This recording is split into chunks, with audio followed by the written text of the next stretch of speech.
appeal in the matter of Banks and the Commissioners for Her Majesty's Revenue and Customs.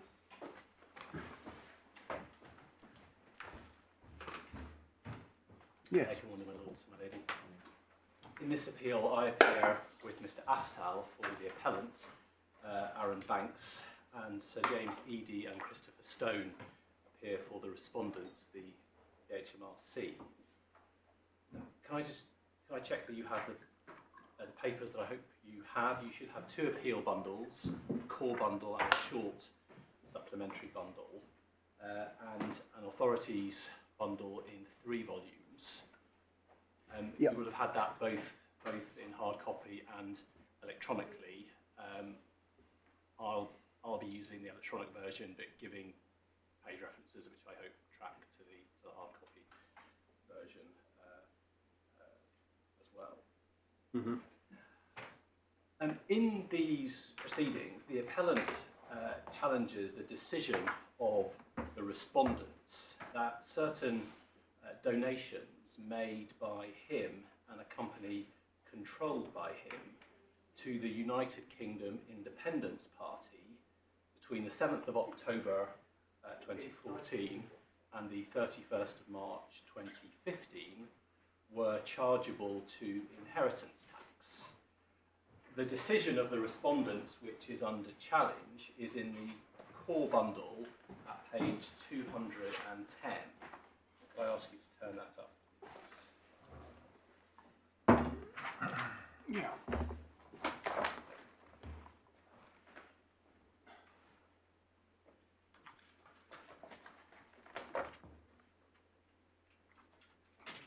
And it is a notice of determination dated the 5th of February 2017. Yeah. And it is in relation to 14 dispositions totalling £976,781.38, made between 2014 and 31st of March 2015. And these dispositions are determined to be transfers of value within Section 3 of the Inheritance Tax Act. And at paragraph 4 of the determination, the HMRC decides that the tax chargeable to Mr. Banks on those donations is £162,000, £945.34. In making this decision, the HMRC applied Section 24 of the Inheritance Tax Act, which you have in the Authorities Bundle 1, tab 3, at page 21.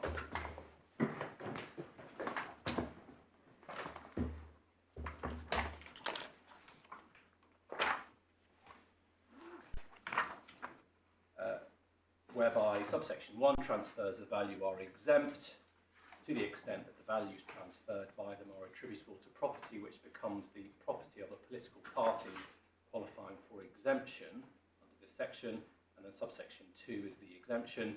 A party qualifies for exemption if at the last general election preceding the transfer of value, either 2 members of the party were elected to the House of Commons or 1 member of the party was elected and the party received not less than 150,000 votes in the election. And that 150,000 is bigger than any constituency, is that right? Yes. Bigger than the total voters in any one constituency? Yes. So it looks as if it's intended to, as it were, encompass in the region of 2 constituencies, something like that. Yes. In terms of number of votes. Yes, and we'll see from Hansard shortly that it was suggested during the parliamentary debate that the reason for a threshold such as that was to rule out independent MPs, single independent MPs being able to qualify. Yeah. So you have to have a presence beyond one constituency. So.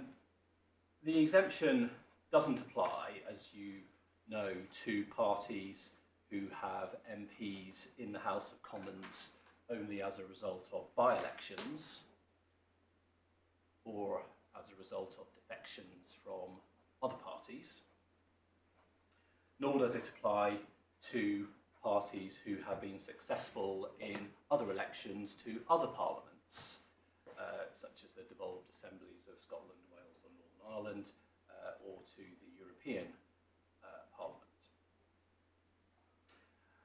We submit that Section 24 thereby creates unfair and inconsistent treatment between national political parties who have elected representatives in Westminster or indeed in other parliaments, and for that matter, parties with a broad level of national support but no elected representatives.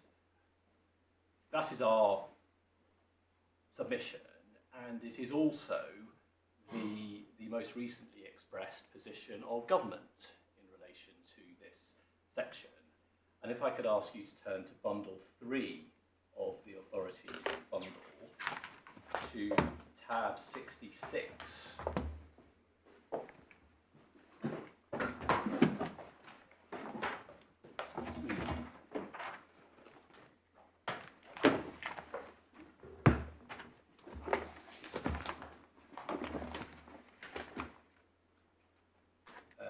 You have an extract from the autumn statement 2016 setting out various legislative proposals from the Treasury in November 2016. And on page 2613, under inheritance tax, para 4.16, from Royal Assent of the Finance Bill 2017-18, inheritance tax relief for donations to political parties will be extended to parties with representatives in the devolved legislatures, as well as parties that have acquired representatives through by-elections. This would ensure consistent and fair treatment for all national political parties with elected representatives. And the issue on this appeal is, in essence, whether the unfairness and inconsistency, which appears to be common ground between the parties... That hasn't been done yet, though. It hasn't been done yet, but that was the position of government as of November 2016. Yeah, so what I mean, do you know what happened to the Finance Bill 2017-18 that it didn't happen? Well, we know that it didn't contain... it didn't contain those provisions after all? Those provisions. Okay. But the point I'm simply making now is the issue for the court is whether the unfair and inconsistent treatment which we submit is brought about by Section 24 and which was recognised at least a point in the recent past, whether that translates into a breach of convention rights such that Section 24 ought to be reinterpreted or made subject to a declaration of incompatibility. Now, the factual matrix for the proceedings is contained in a relatively small compass. In the decision of the first tier tribunal at page 209 of the core bundle, just go back to the page from where we were previously,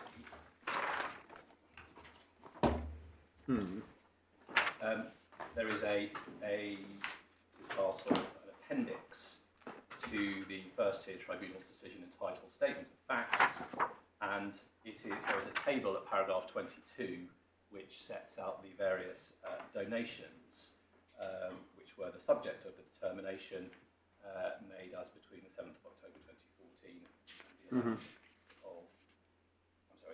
the 31st of March 2015. The two additional dates which I would ask the court to note with reference to this table are on the 9th of October 2014, so a couple of days after the first donation was made. UKIP acquired a Member of Parliament through the Clacton by-election. So all but one of the donations were made at a time when UKIP had an MP. And that was Mr. Carswell, was it? Mr. Carswell. Yeah. That's right. And on the 20th of November 2014, so it probably should go just above the two donations of that day. That day was the by-election in Rochester when Mr. Reckless became the second UKIP MP.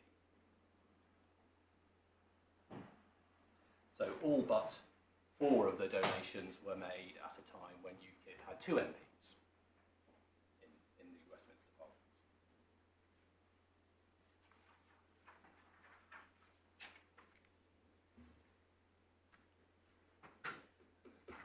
Parliament.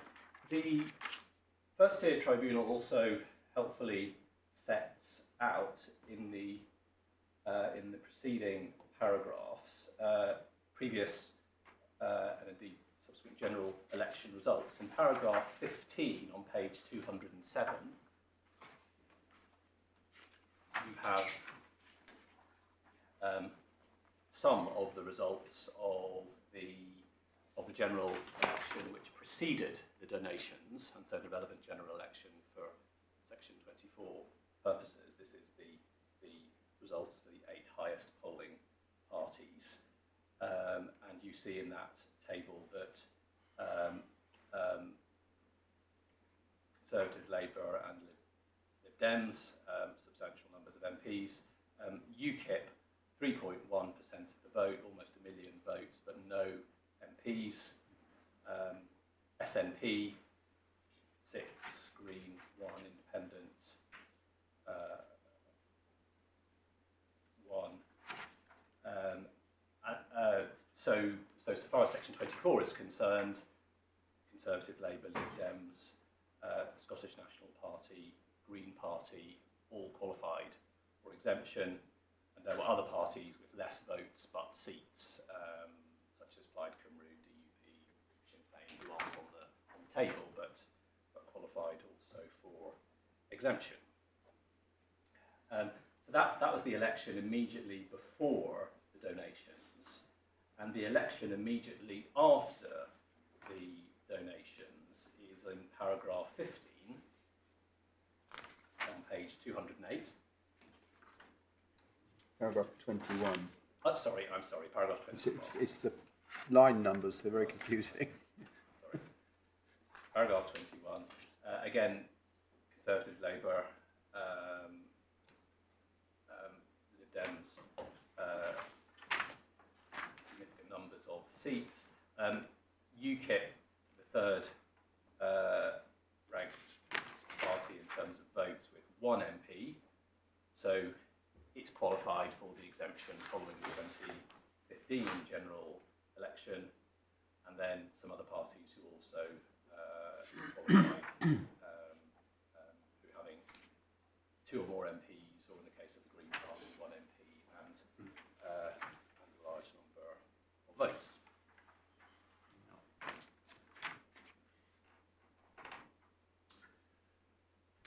So the next part of the factual background that I wanted to go at this stage is the background to the introduction of section 24 into legislation, and we have given an account of that in our skeleton argument from paragraph 8 onwards. And we have explained how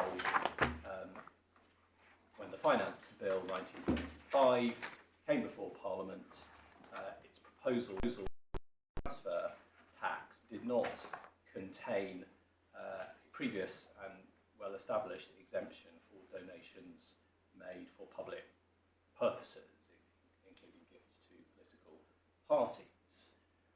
And the absence of that provision from the bill led to various amendments being put forward, one of which became in the end our section 24. And So would there would have been an exemption under the estate duty regime? There would have been a public purposes exemption for Mr. Banks pre-75, would there? yes. I don't think I'd pick that up, actually. It's interesting. Do we have a copy of the estate duty provision in the bundle? I mean, if not, I'm sure I can look it up. We don't. We only have the extract from Diamond's death duties. Well, I'm sure that would. That would do. I mean, that was the leading authority on estate duty. I remember that much. That's in bundle 3 of the Thank you. authorities. I don't suppose you looked at the 1965 edition. It was a cracker.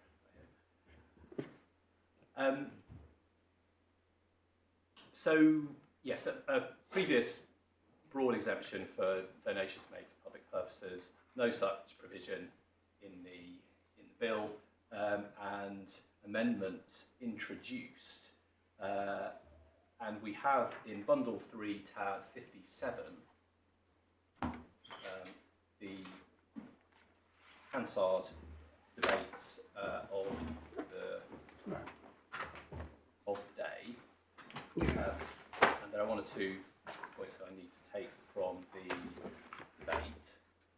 Sorry. So it's page 2101 Yeah. in tab 57. Mm-hmm. And the amendment which is debated is at the top of 2101, where it was proposed to be added, and you see the terms which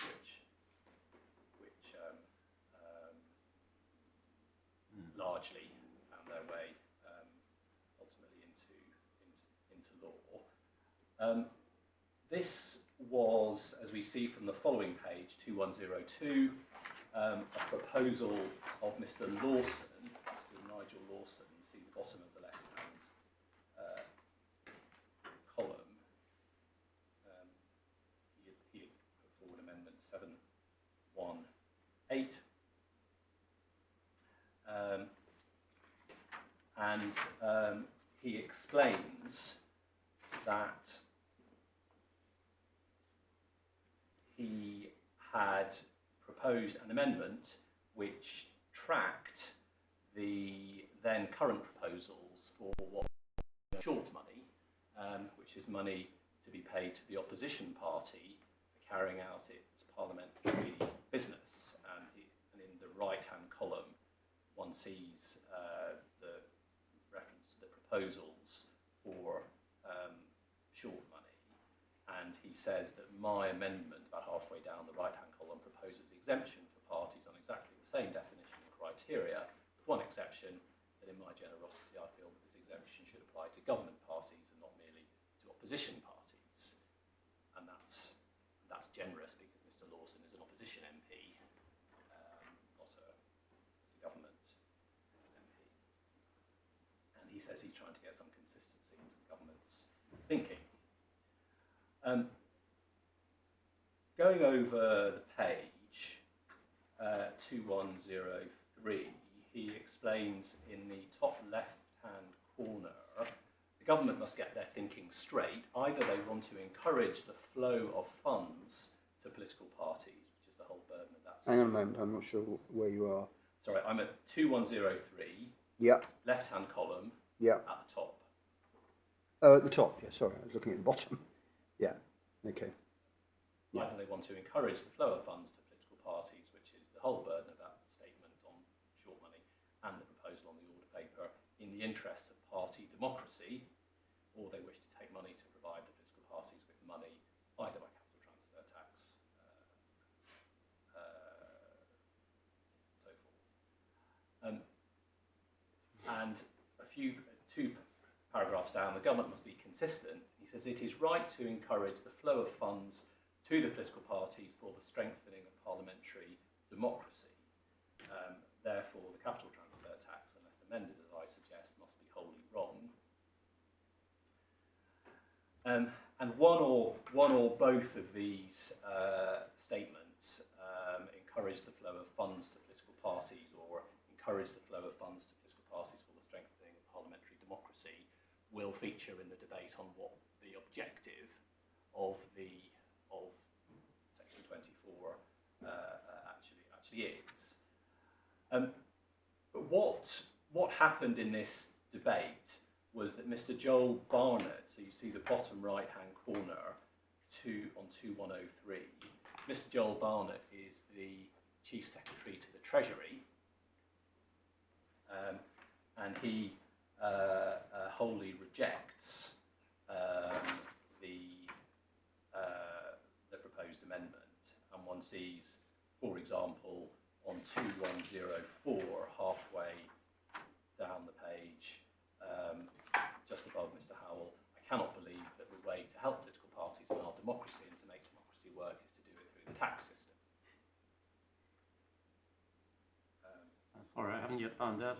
So 2104, yes. right-hand column, Right. halfway down, just above Mr. Howell. Sorry. Thank you.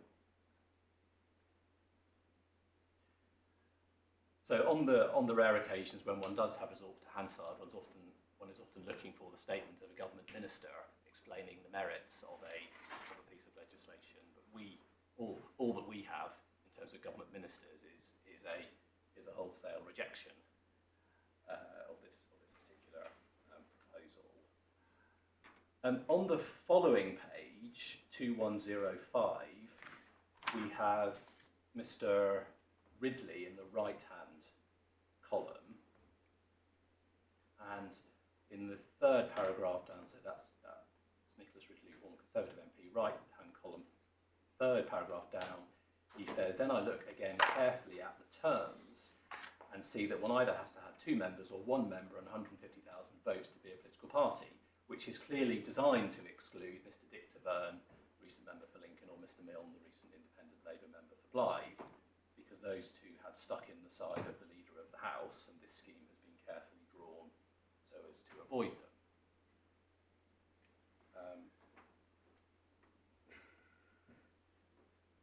Now we don't know if that was ultimately the reason for the 150,000, but that's all that we have. Depressing how little history has changed in how many years it is if you look at the previous paragraph.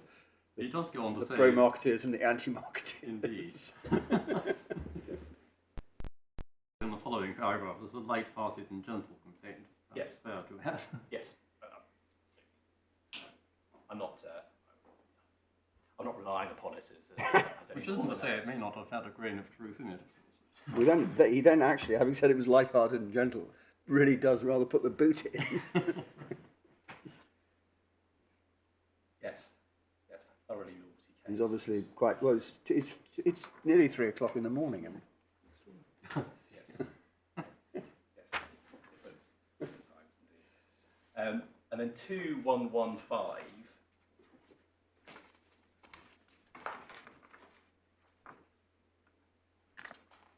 Yeah. There's a division on the proposed amendment, and it is rejected.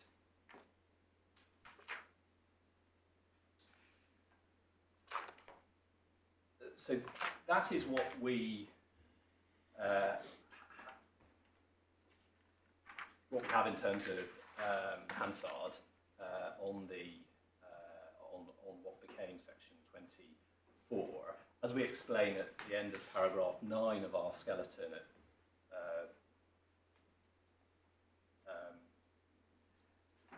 although Mr. Lawson's amendment was rejected by the government at that time, it was introduced at the report stage of the Finance Bill 1975 and became pretty much word for word part of the Finance Act 1975 and has stayed the same ever since, although now in the Inheritance Tax Act.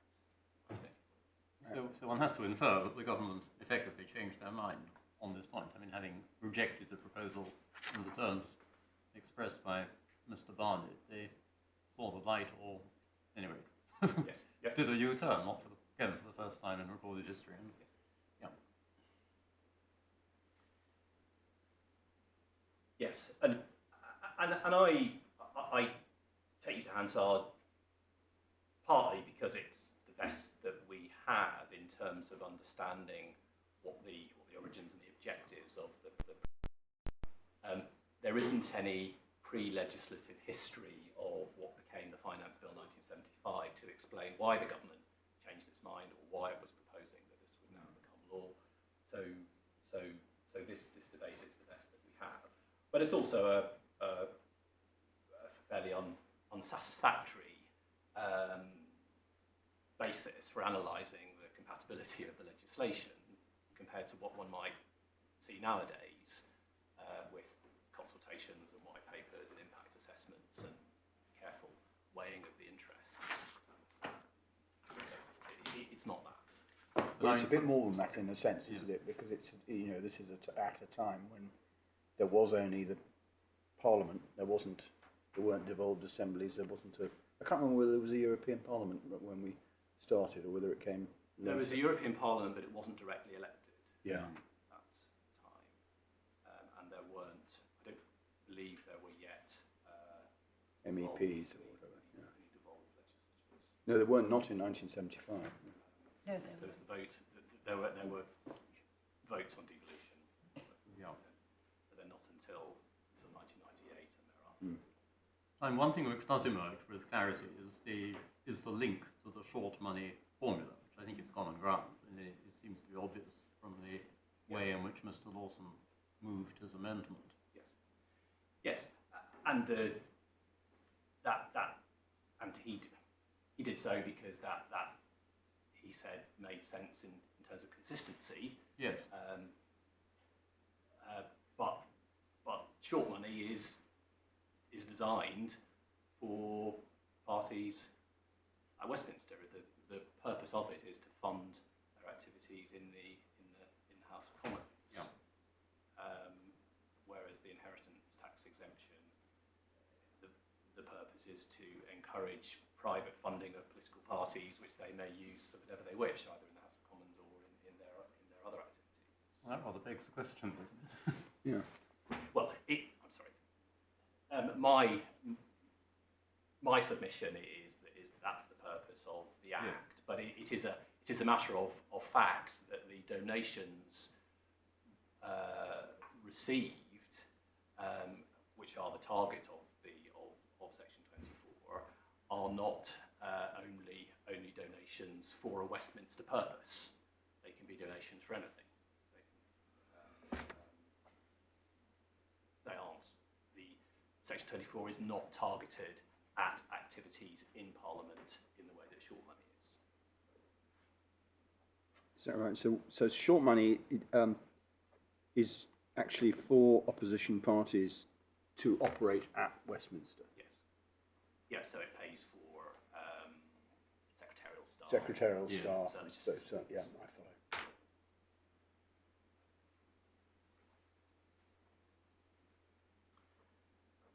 follow.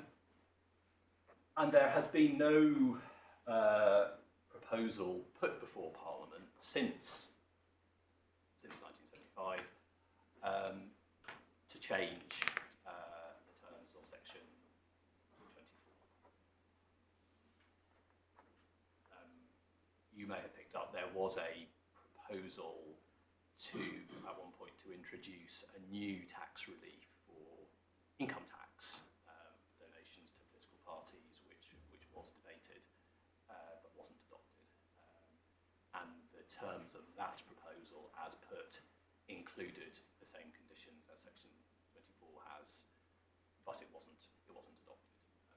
And we have no specific consideration again of Section 24 since 1970. When was that?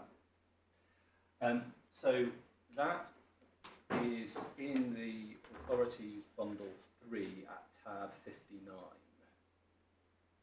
And it's the 13th of March 2000. Okay. Debate. Thank you. The provision that's being debated is at 2180.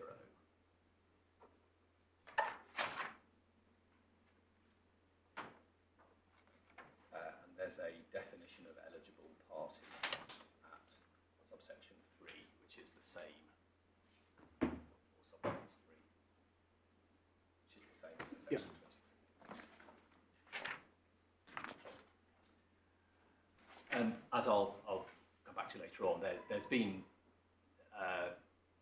investigation and reporting on the subject of funding of political parties over the years, including the Nicola report, which generated this particular proposal, but nothing has been enacted. So I then come to my grounds 1 to 3, which are on the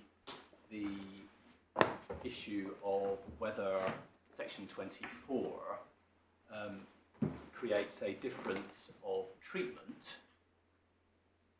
which is actionable under Article 14 of the Convention. Can I show you Article 14, please? I appreciate it's very familiar. It's in tab 1 of volume 1 of the Authorities Bundle, and it's on page 10.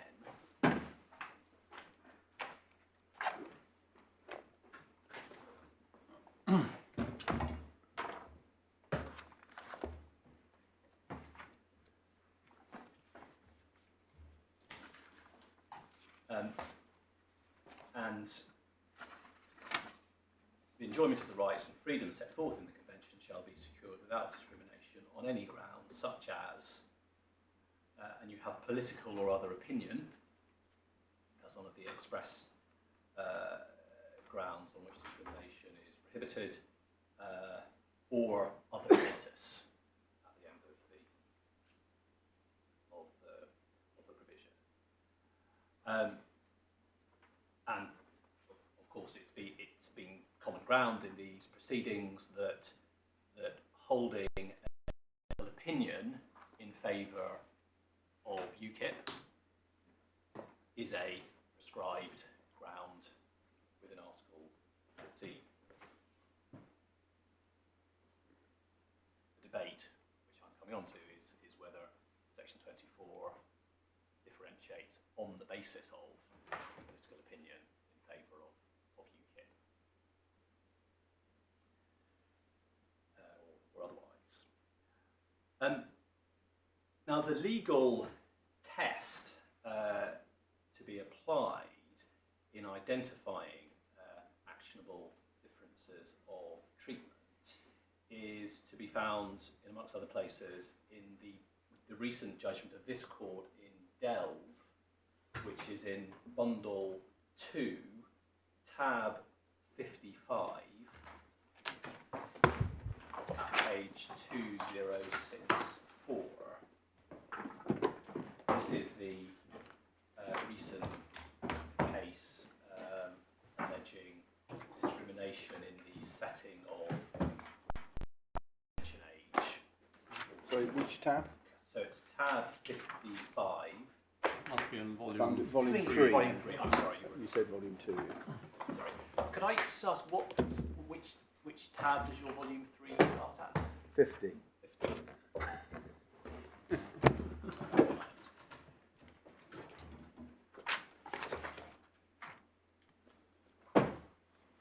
We're going to get plenty of exercise weightlifting. Yes. Yeah, 55. And it's paragraph 25 at 2064.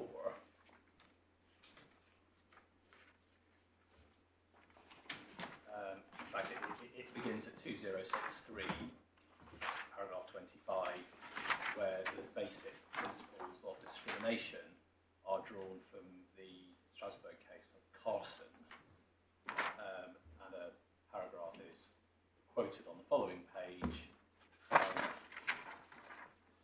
The court has established in its case law that only differences in treatment based on an identifiable characteristic or status are capable of amounting to discrimination within the meaning of Article 14.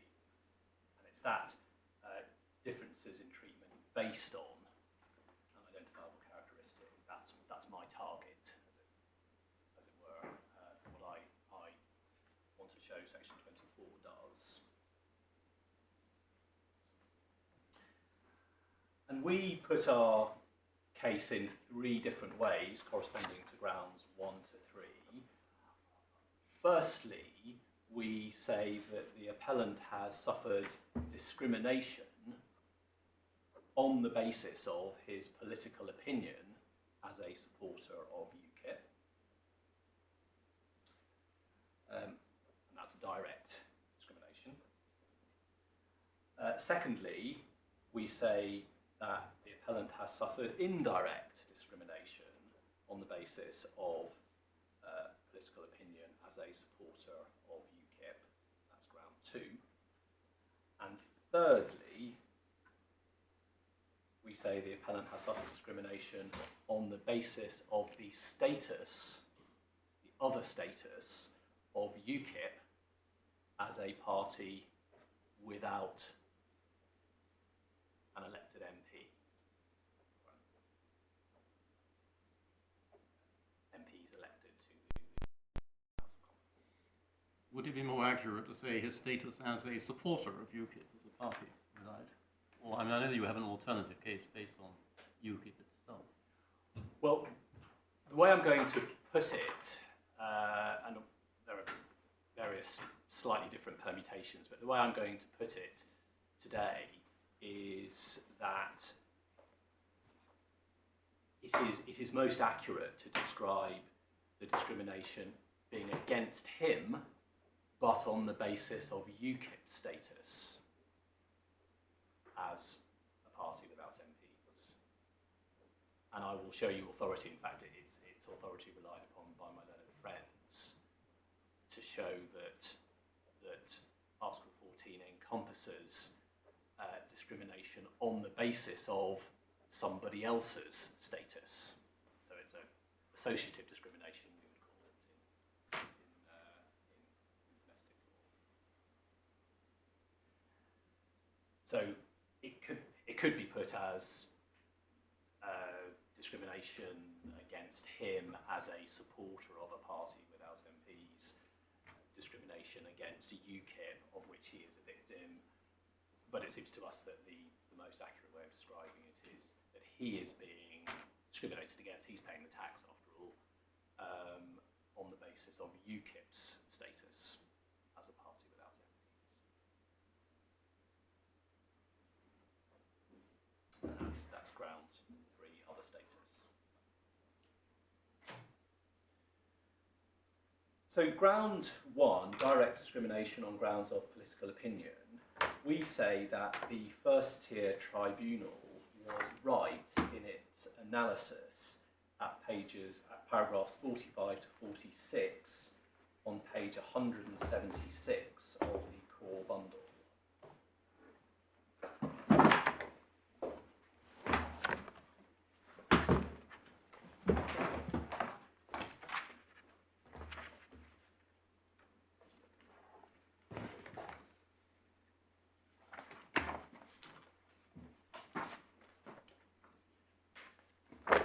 So the first-tier tribunal judge in paragraph 45 agrees with my learned junior and says, as the Court of Human Rights points out in Clift, the aim of the ECHR is to guarantee not rights that are theoretical and illusory, but rights that are practical and effective. If the ECHR is intended to offer real protection against discrimination on certain grounds, in this case a person's political opinion, in respect of matters falling within the ambit of ECHR rights, in this case rights to enjoyment of possessions, that protection would become almost illusory if it does not also extend to discrimination in relation to those actions which a person would naturally take as an outward expression of that protected characteristic. For this reason, in my view, differential treatment of which Mr. Banks complains, taxation of his contributions to UKIP, is discrimination on the grounds that his political opinion within Article 14 does not seem to me to be particularly relevant, and Mr. Banks had an element of choice about whether or not he made the contribution to UKIP. Protection offered by Article 14 for Mr. Banks's political views should also extend to the actions that he takes as direct consequence of them, including making a donation to a political party that shares his opinions. If a person cannot express a protected characteristic in a most natural way by virtue of differential treatment, the protection is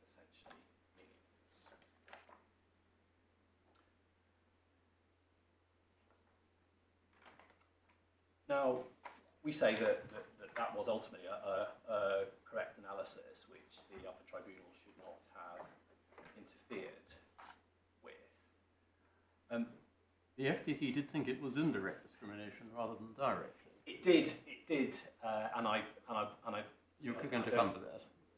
Sorry. Sorry. I mean, if you're going to come to that, that's fine. I just yes. Perhaps a little peculiar because those two paragraphs, I might think, would support the finding of direct discrimination. Yes, indeed. But you're quite right. The First Tribunal ultimately concludes that this is indirect rather than direct. But yes, we also considered that the analysis, or the correct analysis, leads. Well, you say the correct analysis. They made a correct analysis, but it should have led them to conclude it was direct discrimination. Yes. Right analysis, wrong label. Yes. It didn't matter in the end in the First Tribunal. Right. Thank you. Now, the Upper Tribunal accepted, and it's paragraph 85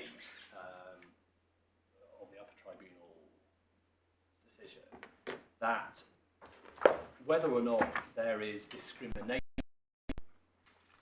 in any particular case is to be assessed at the time that the relevant legislation falls to be applied, so at the time that the donations were made. Paragraph 85 on page 94 of the core bundle, you may have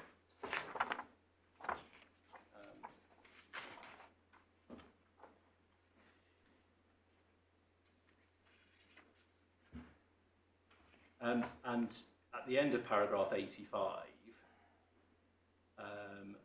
having said that the fact that donations to UKIP did qualify between 2015 and 2017 illustrates the absence of direct discrimination, and in our view is relevant to the absence of indirect discrimination, even though the question of whether there is discrimination has to be assessed at the time the donations were made. And I don't think anybody disagrees with that proposition.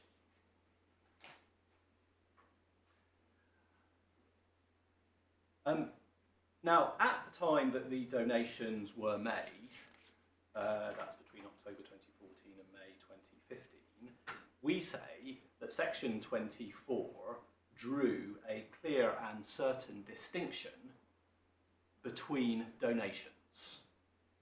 Donations to the Conservative Party, the Labour Party, the Lib Dems were exempt from tax. Donations to UKIP and certain other parties were not exempt from tax. Mm-hmm. Now, if we go back to section 24, please, Authorities Bundle 1, tab 3, page 21. If you are the officer of the HMRC, Ms. McCrory, and you're applying section 24 to Mr. Banks's donations,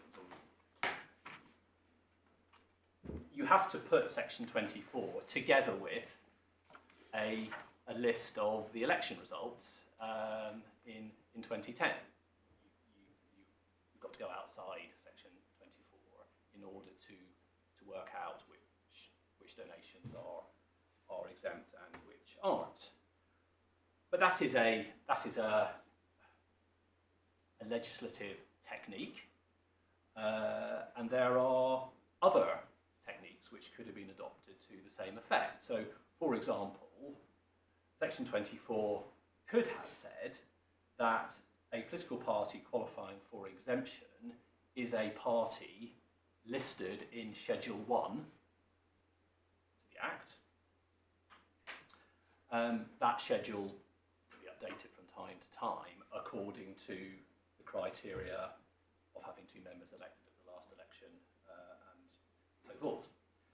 And then you could simply turn to Schedule 1 if you were the HMRC, and you could see from the Act itself which donations were exempt and which aren't. Now we say that would have exactly the same effect in substance as what was actually done.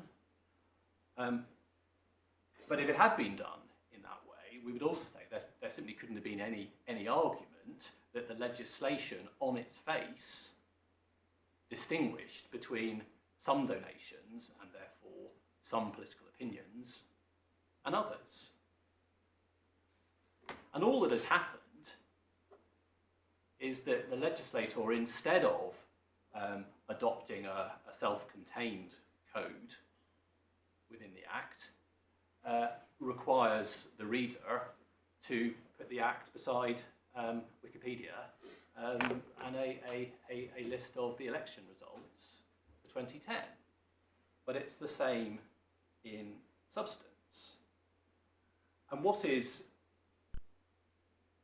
happening here, what has happened, is that Section 24 is drawing a distinction on the basis of a prescribed ground of political opinion, albeit that you have to look outside Section 24 itself to work out at any point in time which political opinions are favoured with the exemption and which aren't. And we say it is a form of direct discrimination whereby a rule draws a distinction, as Section 24 does, which is not on its face a proscribed distinction, but where that is its effect in substance or in practice. Now, the classic example of that form of direct discrimination, which you'll have seen referred to in the Upper Tribunal judgment, and we'll see in the Supreme Court cases in a moment, is a case called James and Eastleigh. A case where Mr. James and his wife, who were both 61 years old, went for a swim in their local authority pool, and the local authority was allowing free admission to swimmers who were over state pension age, which at that time was 60 for women and 65 for men. Now, on its face, it didn't distinguish on grounds of sex, but that was its effect in substance or in practice. Two 61-year-olds, the woman got in without charge and the man had to pay.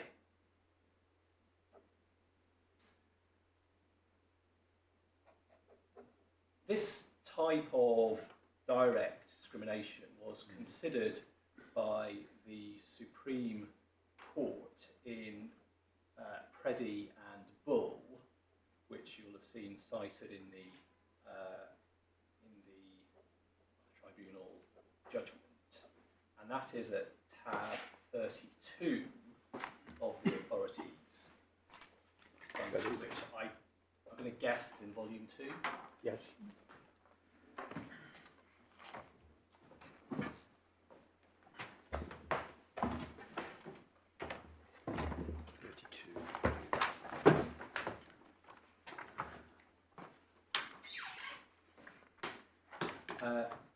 Tab 32.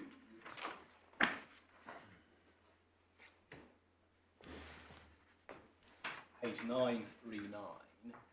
And this is the well-known case about the hoteliers who had a policy, and one sees this in the first few sentences of the headnote, reference at letter E, to a policy to restrict occupancy of the 3 double-bedded rooms in their hotel to married couples.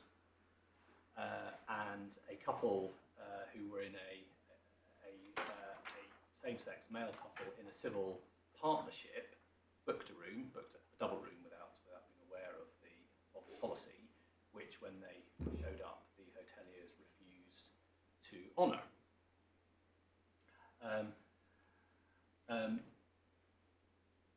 Both of the lower courts found that there had been direct discrimination on grounds of sexual orientation, even though the rule in question was you need to be married, have a double room, and did not on its face distinguish on grounds sexual orientation. And the argument against that was, well, there are heterosexual couples who aren't married who also would not have qualified for double room on the basis of the policy. Direct discrimination, said the lower courts, and that was the conclusion of the majority of the Supreme Court. And the relevant passage for my purposes is in the judgment of Baroness Hale at paragraph 18. I'm sorry, well, if we can start on para 17 on page 945, where Baroness Hale sets out the argument against it being direct discrimination, which I just explained, and it being indirect discrimination. But from paragraph 18 onwards, Baroness Hale sets out that the Court of Appeal, who found direct discrimination, had based their finding of direct discrimination on the well-known and controversial case, James and Eastleigh. Council allowed people who'd reached state pension age free entry to a swimming pool. All women reached that age at 65, at 60, while all men reached it at 65. There was thus an exact correspondence between the criterion and the protected characteristic of sex. Hence, the Lordships decided, albeit by a majority of 3 to 2, that this was direct discrimination on grounds of sex and could not be justified, whatever the laudable motives of the Council in fixing on retirement age as the criterion of free entry. Had it been available to them, their Lordships might well have cited words of Advocate General Sharpston in Bressol, where she said, "I take there to be direct discrimination when the category of those receiving a certain advantage and the category of those suffering a correlative disadvantage coincide exactly with the respective categories of persons distinguished only by applying a prohibited classification." And there is a further test then set out from Advocate General Jacobs in the Schnorbus case. The discrimination is direct, where the difference in treatment is based on a criterion which is either explicitly that of sex or necessarily linked to a characteristic indissociable from sex. It is indirect, where some other criterion is applied, but a substantially higher proportion of one sex than the other is in fact affected. And in paragraph 20, Baroness Hale says, applying Advocate General Jacobs, it can be argued that a marriage criterion is indissociable from sexual orientation, in that at present persons of heterosexual orientation can marry, persons of homosexual orientation cannot. I leave aside the argument that persons of homosexual orientation are free to marry persons of the opposite sex. And gives an example of that. I'm not sure to what extent my learned friends still argue that it's relevant to discrimination that Mr. Banks chose to give to UKIP rather than to a political party that he doesn't support or didn't support. Insofar as it is, I would say that's analogous to the point that Baroness Hale is making in paragraph 20. And she then goes on that, in fact, on the facts of this case, applying the Sharpston test, there's not an exact correspondence between those suffering the disadvantage of being denied a double bed and those enjoying the correlative advantage of being allowed one with the protected characteristic, while all same-sex couples were denied. So too were some opposite-sex couples.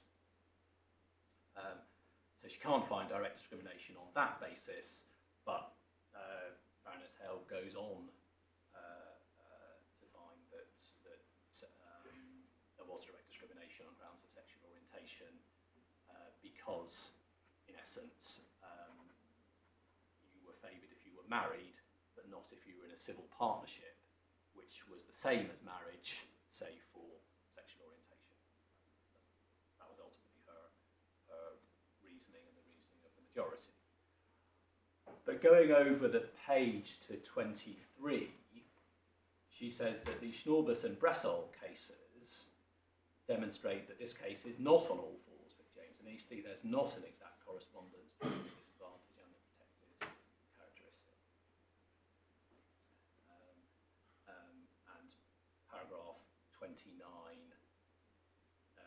it explains why between F and G, why she did regard there to be direct discrimination because of the contrast drawn between marriage. You could have a double bed and civil partnership. And she found that to be that distinction to be indissociable from sexual orientation. For my purposes, though, I rely on the various tests set out between paragraph 18 and 19 of Preddy and Bull. So one could take the James test,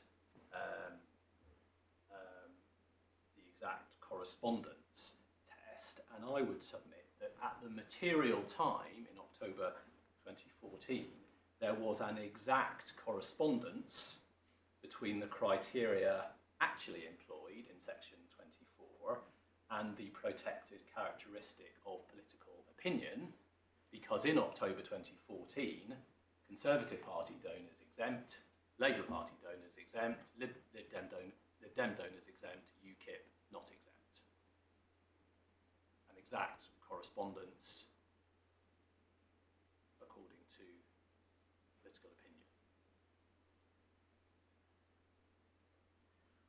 I could go to the Advocate General Sharpston test, paragraph 19, then the category of those receiving an advantage, Conservative Party, Labour Party supporters, and the category of those suffering a correlative disadvantage, UKIP supporters, etc., coincides exactly with categories of persons who are distinguished only by applying the protected characteristic of political opinion.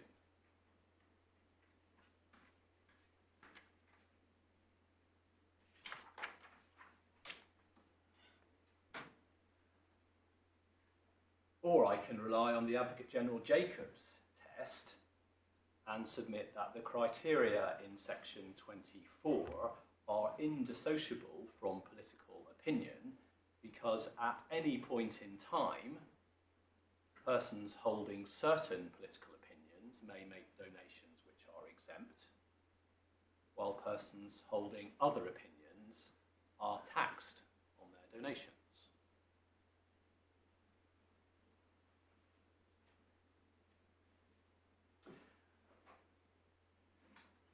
Now, the Upper Tribunal cited Preddy and Bull, the passage that I have read to you, but didn't accept the reasoning in that case.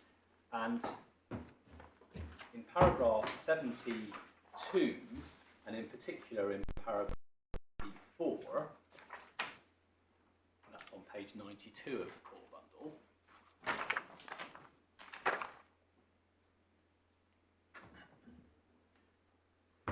Let's take paragraph 74.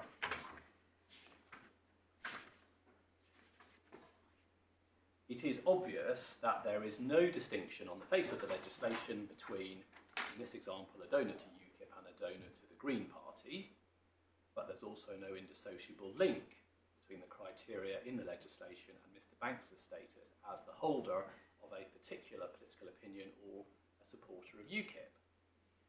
It was possible for a donation to any political party to meet the conditions at any time, as donations to UKIP would have done if made after the 2015 general election and before the following general election in 2017. And the Tribunal says that is in contrast to James and Preddy and Bull. And we say that that is an incorrect analysis. It is not possible for a donation to any political party to meet the conditions at the material time, which the Tribunal later accepted was the time that the donations were made. At that time, we know for certain which political parties benefit from the exemption and don't.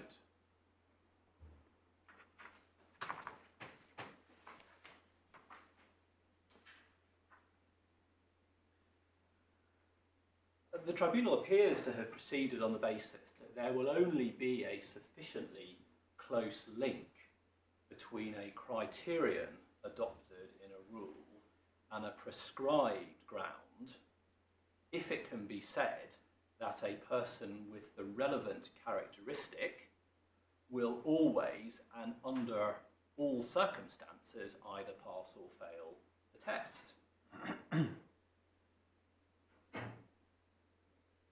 Appears to have been the tribunal's view that because UKIP, donations to UKIP passed the test at a later point, that meant that the requisite link was not present. You say it can't be an answer that, to whether there's discrimination at the time of the donations in 2014, that at a later date, donations that either could have been made or were made were exempt from tax, because the critical question is what was the position at the relevant time, which is the time of the donations. Yes, yes, absolutely. Be as if Mr. and Mrs. Preddy had a change of heart subsequently, changed their policy, but it wouldn't answer the question whether or not there'd been discrimination at the time when they went to the hotel.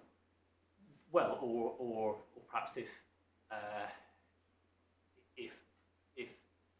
don't remember which way around it is, Mr. Bull, whichever was the guest was, if Mr. Bull subsequently got married, yes, he could meet the test in the future by getting married and get a double bed, but that doesn't address the point that he was discriminated against when he turned up at the hotel. The fact that UKIP qualified at a later date, all that tells us is that the discriminatory effect of Section 24 changes with each general election. Changes over time. It doesn't mean there's never discrimination. I mean, it's a bit like saying that the couple who went to the swimming pool weren't discriminated against because 4 years later they were both had been over 65. Exactly. yeah. Yeah. Mm. And the fact that Section 24 works in a way which changes over time, and if a party gets more popular and it may get MPs, well, that might be relevant to justification. It's not a once and for all solution. That might be of some relevance to justification, but it can't mean that there's no discrimination to start with. So that's ground one. Ground two is a fallback in the sense that if you take the view that the link between the workings of Section 24 and political opinion is not sufficiently close, is not sufficiently indissociable, there isn't a sufficient correspondence with political opinion, then the obvious alternative position is that Section 24 indirectly discriminated against supporters of UKIP at the material time, and so indirectly discriminated on the basis of political opinion, because it was a provision which was neutral on its face, but had a particular prejudicial effect on supporters of UKIP who were taxed when others were not taxed. And this is the issue where the Upper Tribunal would have granted permission. Yes.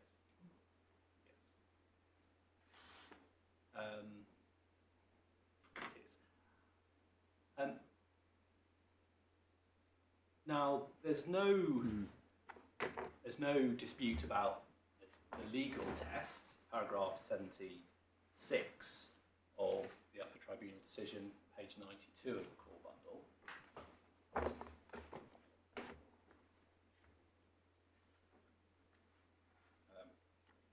It's a citation from a recent Strasbourg case of J, D and A. The court has also held that a policy or measure that has disproportionately prejudicial effect on a particular group may be considered discriminatory regardless of whether the policy or measure is specifically aimed at that group.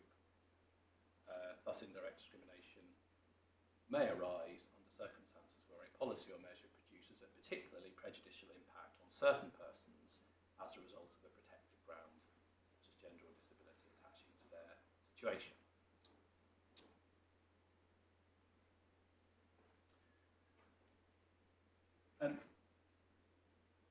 No dispute about the test, not in dispute that indirect discrimination, depending on the case, may be shown by evidence, may be shown by statistics, as we often see, but it may not need to be, depending on the circumstances. And the Upper Tribunal sets out at some length a case called Biao and Denmark, paragraph 79 onwards, where statistics were not necessary to prove that the Danish immigration rule favourable treatment if you've been a citizen for more than 28 years, that prejudiced or disproportionately prejudiced people who weren't of Danish ethnic origin. So depending on the case, you may need statistics or you may not.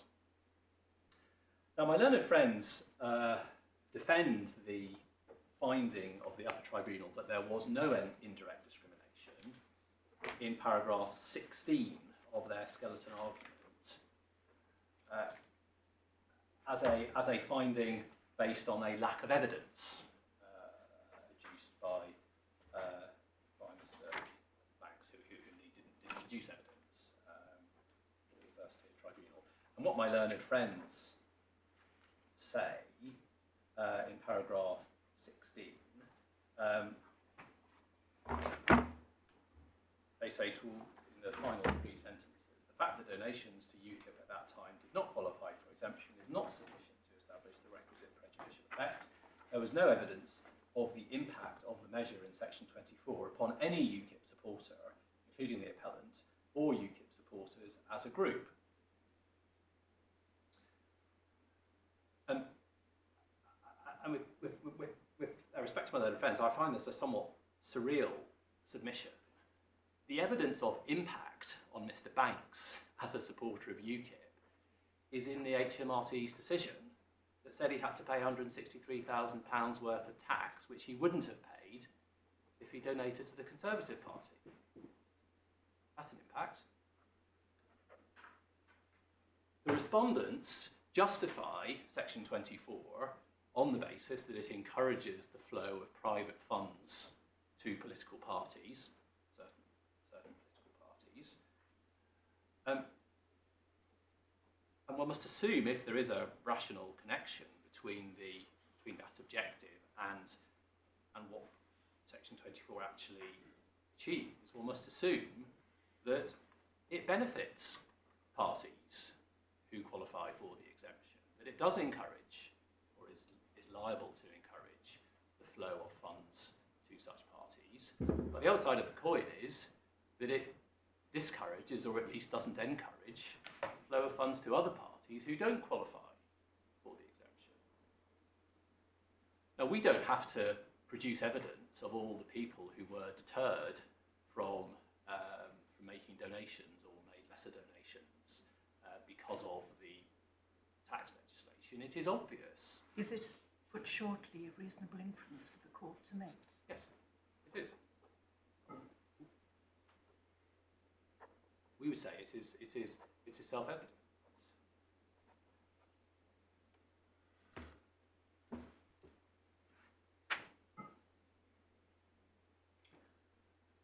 Now, the reasoning of the tribunal, the Upper Tribunal at paragraphs 80... I mean, quite difficult evidence to accumulate, wouldn't it, really, if you think about it? But going out, it's like proving a negative, really. Going out and trying to find people who will say, well, I would have supported UKIP and given them money if only I'd got a tax rebate, if I'd given more than £325,000, which Mr. Banks may have been in a minority of one in that regard. He may be. So there'll be large numbers of members of UKIP who did give donations to the party who weren't in fact deterred, but that's not the point. Exactly. It's not the point, and it's somewhat surprising submission from the Revenue, who defend the provision on the basis of its ability to encourage donations, that for them then to say, well, you need evidence, and if you can't have evidence that people were deterred, then Yeah. Sorry, before I forget, can I just raise a point which was prompted by my Lord's reference to the 325,000, which I think was the nil rate band at the time. yes. Now, the Revenue make quite a bit in their skeleton argument at that point, but I'm just wondering whether, or at least whether you would accept that, or whether that's necessarily right, in the sense that even a donation below one's nil rate band will nevertheless eat into it and reduce it pro tanto. Yes. And it's a cumulative thing. So Yes. unless you're dealing with potentially exempt transfers, which we're not, then you have that much, as it were, of your potential nil rate band used up when you make a chargeable transfer. And from that point of view, I mean, it might be thought reasonable to regard the nil rate band as itself a possession for A1, P1 purposes. Or at least, I mean, that's what I'm putting to you as a possibility. And therefore, it's not, at least at first sight, it looks like quite a strong point against you to say that in the real world, nearly all donations made by people during their lifetimes won't give rise to a charge to tax for that reason. But nevertheless, they do take a prejudice on board in terms of future transfers. Yes, and it may be the case that somebody makes a donation of £10 to UKIP, which is taxed because he's used up his nil rate band on other matters. Well, that would be ordinary expenditure out of income, so it would be exempt for all sorts of other reasons. But supposing it was £10,000, a slightly less outlandish amount than Yes. the donations we're dealing with.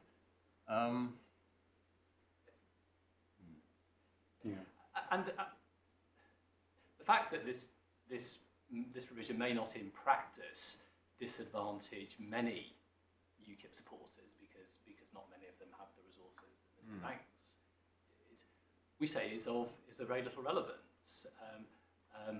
There is on that reasoning, there's a relatively small pool of potential donors to political parties who are affected on that reasoning, but all of the Conservative supporters in that pool benefit from the exemption, all the Labour supporters and the Lib Dem supporters, and all the UKIP supporters don't.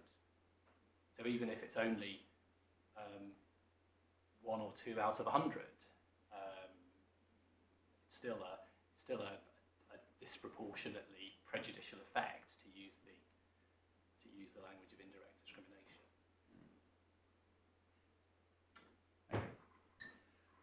So in paragraph 85 of the Upper Tribunal's decision at 94 of the core bundle, they reject my learned junior's arguments on my learned junior's arguments on indirect discrimination. They say, although it might be argued that it is obvious that the conditions in section 24(2)(a) had a disproportionately prejudicial effect on UKIP supporters in that donors to UKIP did not obtain tax relief, whereas donors to other parties such as the Labour Party or Conservative Party did. Pausing there, we say that certainly may be argued, that's manifestly correct. Then goes on, the conditions equally disadvantaged other parties not represented in the Westminster Parliament in the manner required by the conditions, whatever their political persuasion. So what the reasoning appears to be, pausing there, is Mr. Banks's claim fails because it wasn't only UKIP supporters who were taxed, it was supporters of the Alliance Party of Northern Ireland, for example, who didn't have any MPs, or the Socialist Workers' Party. But that is not a principle of discrimination law, and no authority has ever been cited for it. If an individual can show that a person with their characteristic has been prejudiced, suffers a particular disadvantage, it is no answer to point to somebody else, Who's equally disadvantaged. who's also disadvantaged. Yeah. And one pays tribute to the advocacy of Mr. Stone in the tribunal as to how the tribunal was persuaded that that was a reasonable answer to the indirect discrimination point. It simply isn't.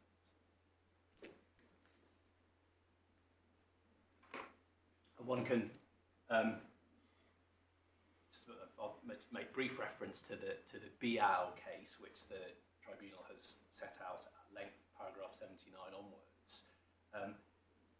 You had individuals from Togo and Ghana who were able to establish that the Danish rule was indirectly discriminatory on grounds of ethnic origin, and it was no answer that there were people from other countries of other ethnic origins who were also disadvantaged. The point was that the category of those advantaged was uniformly or very largely people of Danish ethnic origin, and I could put my case as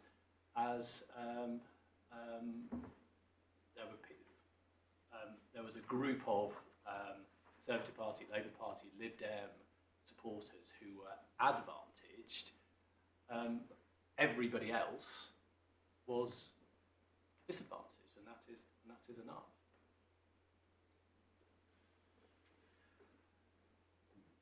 So that is indirect discrimination. That's ground 2. If I don't get home on ground 1, there must be, we submit, a sufficient prejudicial impact, which calls for justification on UKIP supporters for the reason given by the tribunal in the second sentence of paragraph 85. Ground 3 then is direct discrimination on grounds of other status. And the Upper Tribunal rejected that basis for argument in paragraph 124.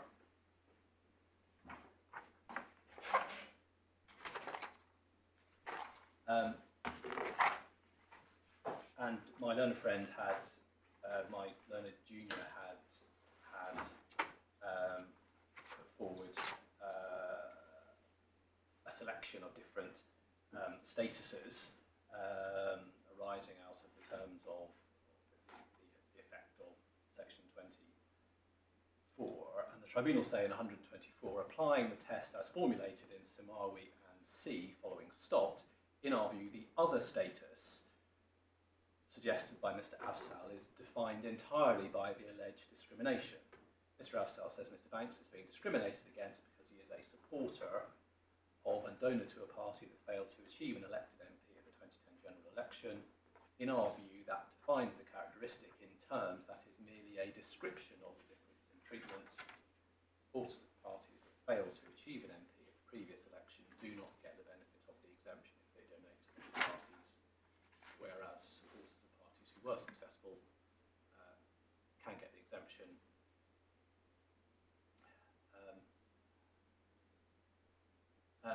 And so forth. It's the independent existence condition, and the principle, such as it is, which you'll picked up as being discussed extensively in recent cases of the higher courts, the principle that a status relied on under Article 14 must have, it is said, an existence independent of the rule itself. The rule itself cannot create status. That's what it said. Now, the way that I put the case is a little narrower than the way in which it was put to the tribunal, and it proceeds like this. First of all, we say Section 24 creates a difference of treatment on the basis of status, namely whether a political party has MPs elected to Parliament or not. That was the basis on which donations to UKIP within inheritance tax at material time if they'd had 2 MPs elected at the 2010 election, or even a single MP, donations would have been exempt. So it's the performance of the party having MPs elected to Parliament. We say that is a status which exists independently of Section 24.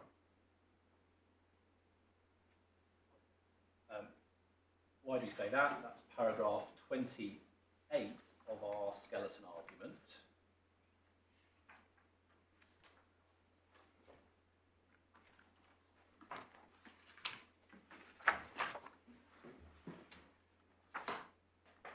And we set out in paragraph 28, we briefly summarise what the independent existence condition is said to be.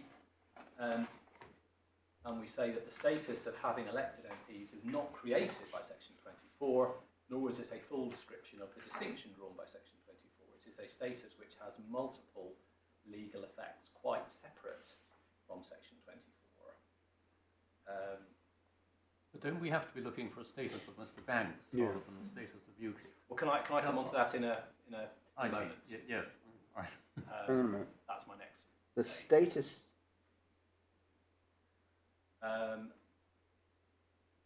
But a status of having elected MPs. Yes. But that wasn't UKIP's status at the material time. Because they didn't have any elected MPs. Yes. So, but that's that's what you need to get the exemption, or that's what the party needs to qualify for the exemption. Well, isn't that really what runs you into the independent existence, or falls foul of the independent existence condition? Yeah, so my answer to that is that having MPs elected to Parliament does have an existence as a status which is independent of Section 24, because, for example, the conditions for short money also employ the same status. For example, there are provisions of Preparer that I've referred to in paragraph 28. But neither Mr. Banks nor UKIP had that status. I mean, if we let's just concentrate on UKIP and leave to one side whether it has to be his status or UKIP's status. UKIP's status at the material time was that it was a party that didn't have any MPs elected to Parliament at the last general election. Yes, and one has to add that, because they did, as you were telling us first thing this morning, they did have MPs after the first 4 donations, or 1 or more. Yes. And that status is what the tribunal has said is that status correlates exactly with what it is that's complained about in terms of discrimination. Yes. So yes. So what I need to show, well, I mean, first of all, I think the point my lord put to me first was that I'm looking at the wrong status, because I'm looking at the status of the parties that qualify and not of the party that didn't qualify. But I say that's just 2 sides of the same coin. The question for the court is whether there is a difference of treatment on the basis of status. right, okay. And there is a difference of treatment on the basis of whether you have, I put it by way of shorthand, MPs elected to Parliament. My Lord Justice Henderson has rightly pointed out that it's a little bit more than that. It's general election. But I'll use the shorthand if I may. The short money uses the same conditions, so there is an independent existence for this status outside Section 24, and there are other legal provisions which rely upon having MPs elected to Parliament. So, for example, you qualify to nominate an electoral commissioner if you have 2 MPs or more in Parliament. So there are other schemes, other rules which employ the same, or essentially the same, status. But the next point is that the correct approach to applying this independent existence condition, we say, is an intensely practical one. As we can see from the recent judgment of the Court of Appeal of this court in a case called TP, which is the last authority in the bundles. It should be in volume 3. Yeah. Very end. And is more or less the most recent. So this, so tab 67. Tab 67.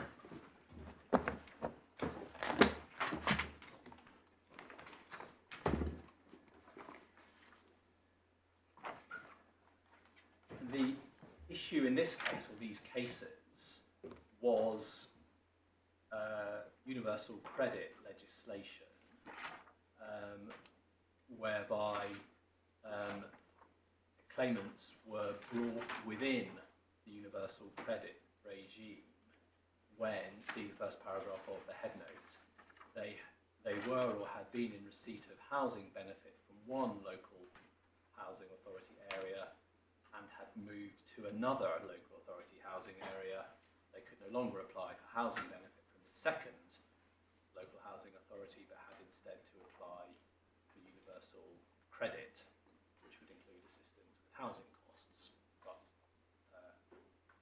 turned out to be less money. And the question on the independent existence condition that I'm interested in is whether moving from one local authority area to another was a status which had an independent existence from the legislation, such as to qualify under Article 14. And that begins at paragraph 87 in the judgment, in the majority judgment of Master of the Rolls and Lord Justice Singh.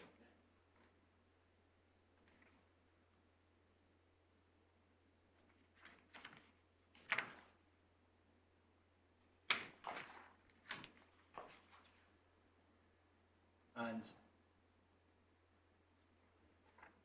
well, paragraph 87 is the end of a previous argument on application of Article 14, where the court had said that they rejected the department's submissions, which would introduce an unduly technical approach to a question which should be viewed in a realistic way.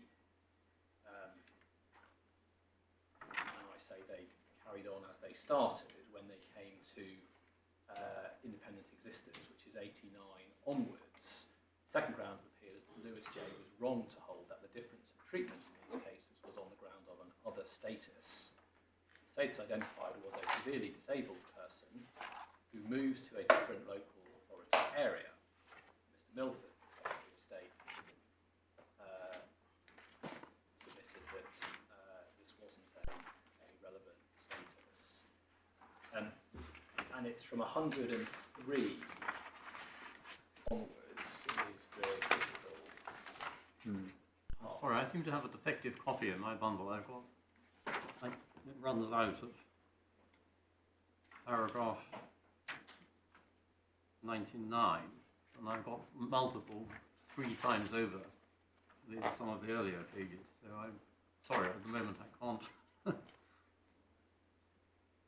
see. Is that the case in all bundles? No, I suspect it may be. Well, I'm not sure. But, I think I've got the whole judgment, I have to. including the Justice Rose. Well, shall I carry on and we'll try and by all means, provide, we can sort this out. It's not a yes. Thank you. So it's paragraph 103. Paragraph 103 onwards, and there's reference made to the fact that the Court of Human Rights has moved on from requiring a personal characteristic to an identifiable characteristic. And then 104 is Mr. Milford's third main argument. The characteristic cannot constitute a status unless it exists independently of the conduct complained of. Relies on Clift in Strasbourg. And paragraph 107, interesting though those submissions were in our view, they have no relevance to the present case. This is because the ground on which TP and AR were treated differently from others in an analogous situation does indeed exist independently of the difference in treatment about which they complain.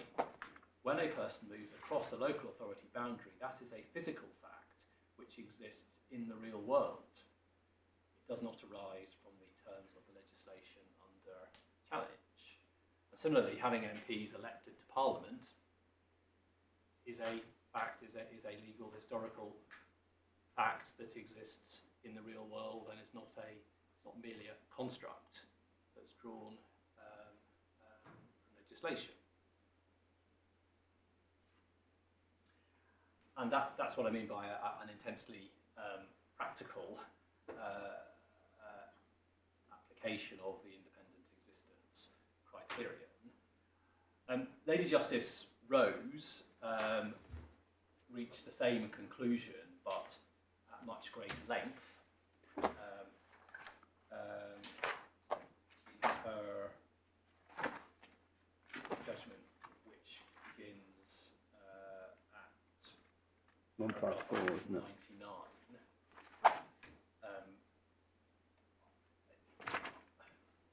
I don't need to go through it. It's a interesting and learned judgment, as you would expect, but it's a minority opinion in this case. And I think the only point that I want from her judgment is at 214 at the very end. So having reached the same conclusion as the majority, but for rather longer reasons, she says, I would therefore hold that the other status relied on by the claimant and upheld by Lewis J. does pass muster, to adopt Lord Wilson's phrase in Matheson. I'm fortified in this conclusion by the fact that the Secretary of State has conceded. Which paragraph are you in? 214. Thank you. 214 is her conclusion that there was a sufficient other status. She's fortified in her conclusion by, see the last few lines, what she calls the clearly discernible trend in the jurisprudence of the Court of Human Rights to extend the kinds of status protected by Article 14. In the case in 2017, I was rash enough to say that the question of status seemed to have disappeared almost at vanishing point in the authorities of the European Court. Maybe probably was a bit of an exaggeration. But, I mean, is there any case that the European Court has ruled out a case on lack of status? Well, that one probably sees them all, almost all of the small class of such cases referred to in TP, because the Secretary of State relied on them. There's a handful of cases on things like type of offence that you've committed, yes, not being a status, where you live in some instances is not there's a handful of cases and nothing very recent. But there are some awfully bizarre examples of things which had been held to constitute a status. There are. Like being a former KGB officer or something. Yes, exactly. Very important status. Sidabras and Lithuania. Yes. Yeah. So, I mean, both on this ground and really on the first two grounds as well, the tribunal has really gone against the trend in that it has accepted what we would characterise as highly technical objections and has ended up, with all due respect, losing sight of the wood for the trees. The common sense position is there is obviously a difference of treatment created by Section 24. Mr. Banks was taxed because he gave to UKIP when he would not have been taxed if he'd given to the Conservative Party. It's really the beginning and the end of it. Let's go to justification.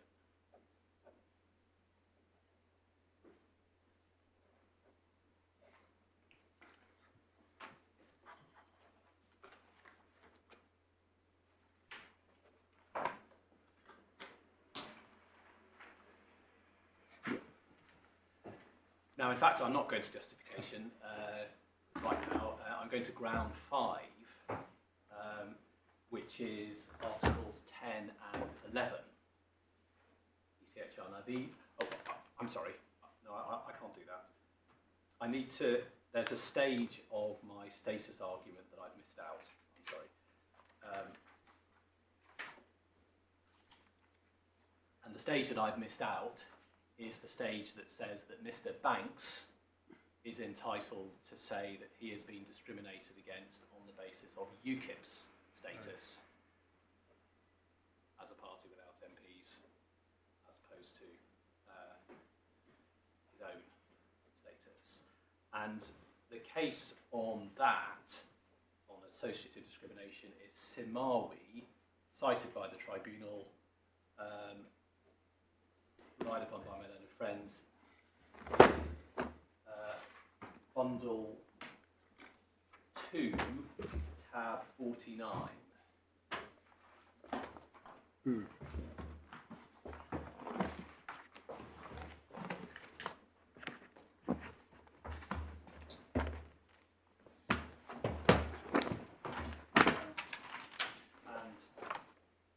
I think you'll hear about this case in some more detail in my learned friends submission. So it's a recent case of this court rejecting a complaint of Article 14 discrimination arising out of the operation of succession to tenancy provisions. The only paragraph that I need is paragraph 28.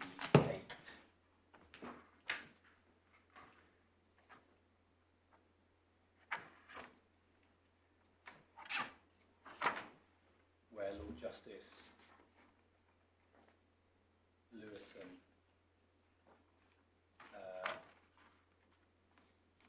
sets out some conclusions as to the trend of the case law on other status. And at letter C to D, he says, in Guberina against Croatia, the European Court of Human Rights held that Article 14 also covered cases in which an individual is treated less favourably on the basis of another person's status or protected characteristics. In that case, it was the adult parent who relied on the disabled status of his child. In that case, too, concerned a family unit where the child was a minor. Nevertheless, it's possible to envisage circumstances in which an adult is less favourably treated because of a characteristic of their parent. One example mentioned in argument was the adult child of a former member of the secret police of a former communist state. So it's going one step beyond Brass and Lithuania. So it's simply the associative discrimination concept that we have in our domestic law.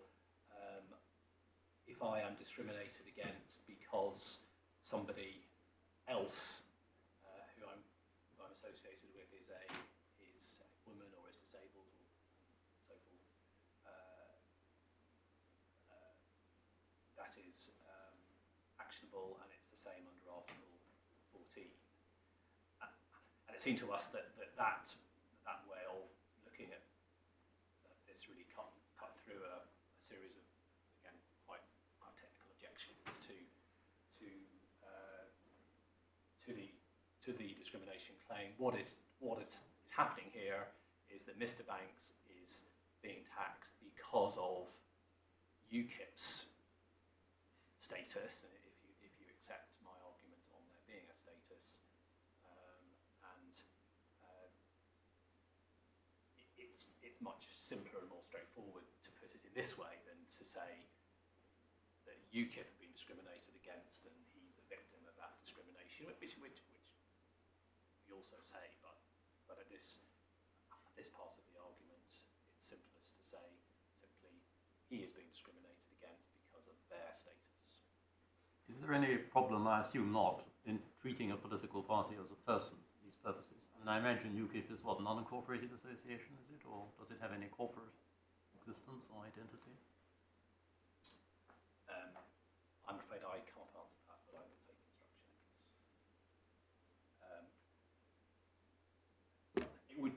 would be unusual if the convention did draw a distinction between a natural and a legal person, but I can't think of an authority.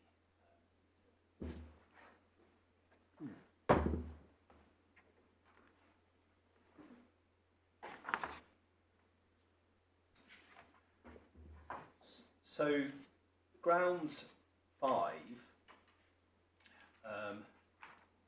is breach of Article 10 and or Article 11, and it's paragraph 54 of our skeleton argument.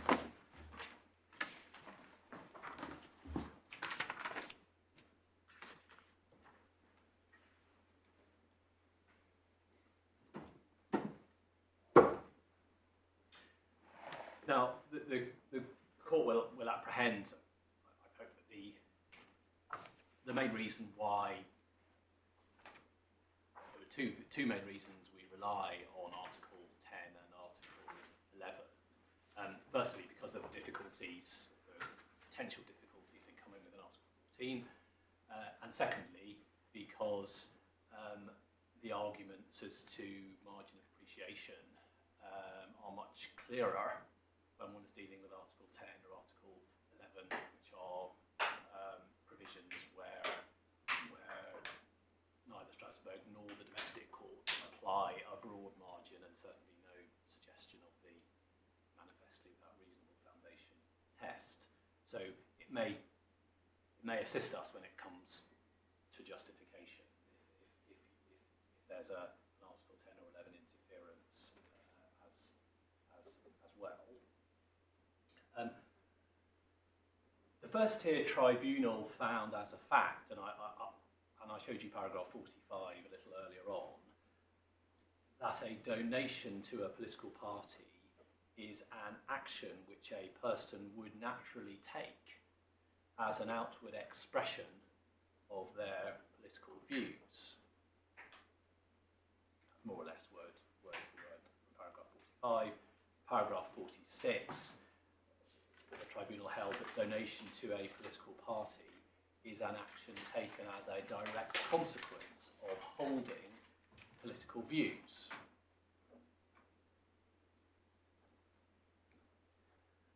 And we say that it should follow from those findings of fact that imposing a financial charge upon donation to a political party is an interference with political expression in the form of donation, and is an interference which is liable to discourage political expression in that form.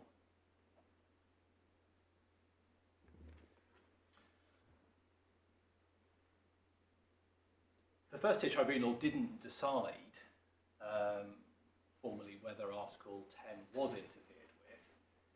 It comes at the end of its decision at 138 after it has found that it can't interpret the legislation compatibly in any event. So there's no point in looking at further grounds of challenge. The Upper Tribunal decided that there was no interference with Article 10 or 11 rights. Paragraph 205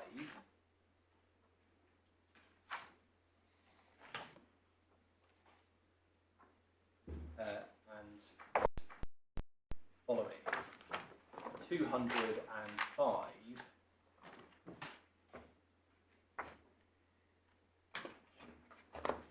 I should say, to be fair, 204, the tribunal say it's not apparent that the conditions in section 24 place any restrictions on freedom of expression or freedom of association.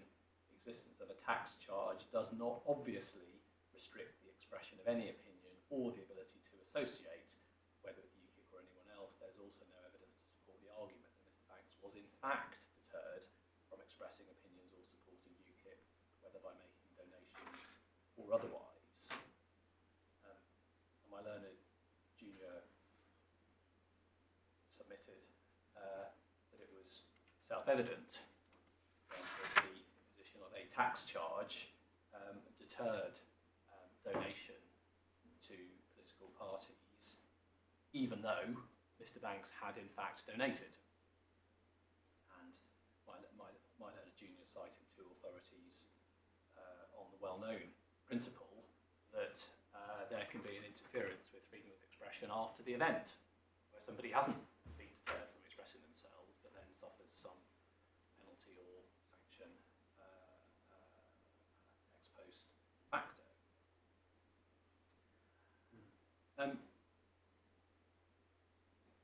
So we say it simply wasn't the correct test to ask whether Mr. Banks was in fact deterred from expressing his opinions. The question is whether a tax charge is liable to discourage or deter donation, which is fact decided by the First Tier Tribunal, an aspect of freedom of expression.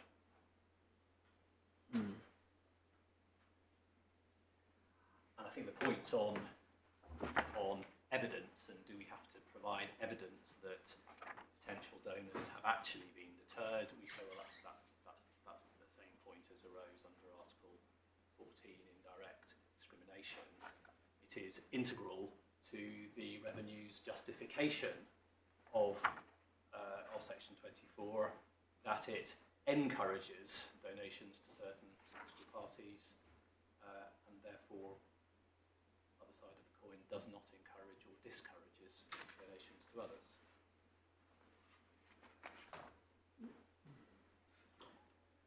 And we say that it's a straightforward point based on the findings of the First Tier Tribunal. This was an interference with freedom of expression, albeit ex post facto. Is a £160,000 charge imposed on an expression of political opinion.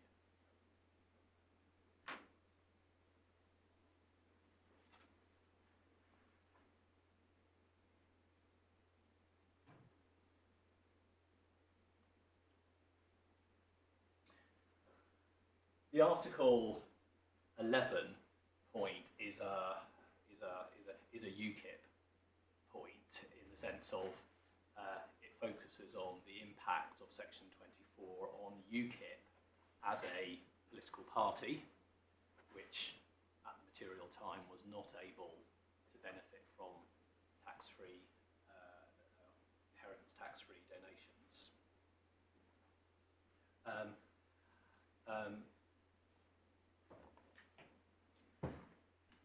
We say, again, looking at the purpose of the exemption, it is self-evident that political parties to whom there is no encouragement or discouragement for private funds to flow will be impacted in their activities.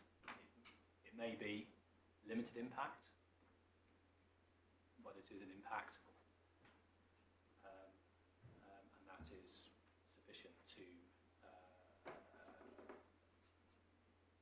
trigger Article 11.1 on freedom of association, which protects political parties, and I then have the further hurdle of demonstrating that Mr. Banks is entitled to rely upon a breach of UKIP's rights, and that turns on whether Mr. Banks is a victim of a breach of UKIP's rights within Section 7 of the Human Rights Act.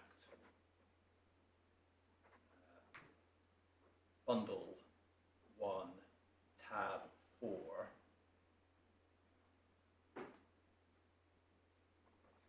Page 32.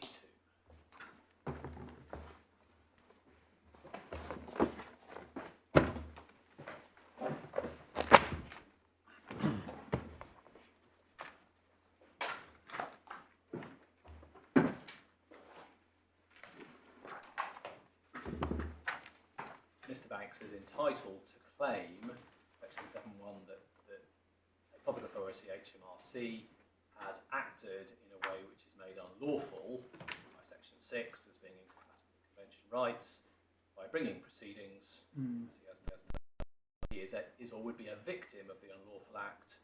Section 7(7), person is a victim if he would be a victim under Article 34 of the Convention. And there's a straightforward test of being a victim or not, and that is whether you are directly affected by a breach of Convention rights.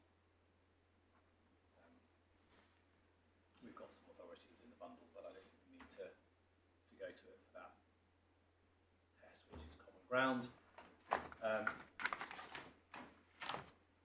Whether Mr. Banks satisfies it or not is not common ground, but we say he is a person directly affected by the breach of UKIP's rights because he had to pay the money.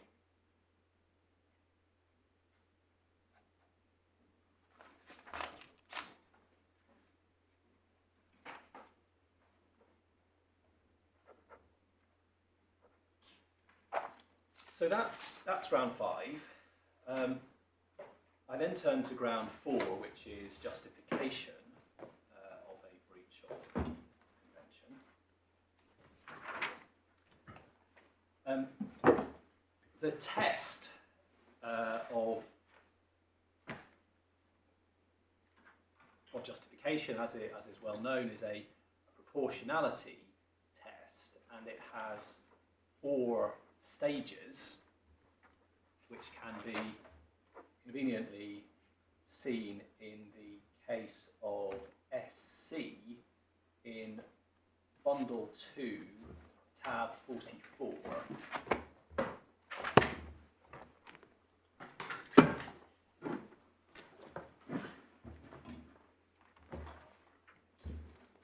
Page 1527 begins, and the relevant test is in paragraph 84 at 1553.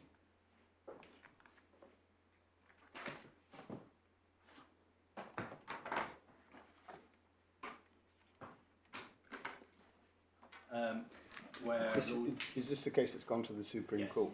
Gone to the Supreme Court. It was heard in October of last. But it hasn't yet. It hasn't yet decided. And was this particular issue on appeal to the Supreme Court or not? So, so James is shaking his head. So, yeah, so he should know. in the main, or if not exclusively, I'm going to be relying on this case for principles which I doubt are controversial. Right. Good. Thank you very much.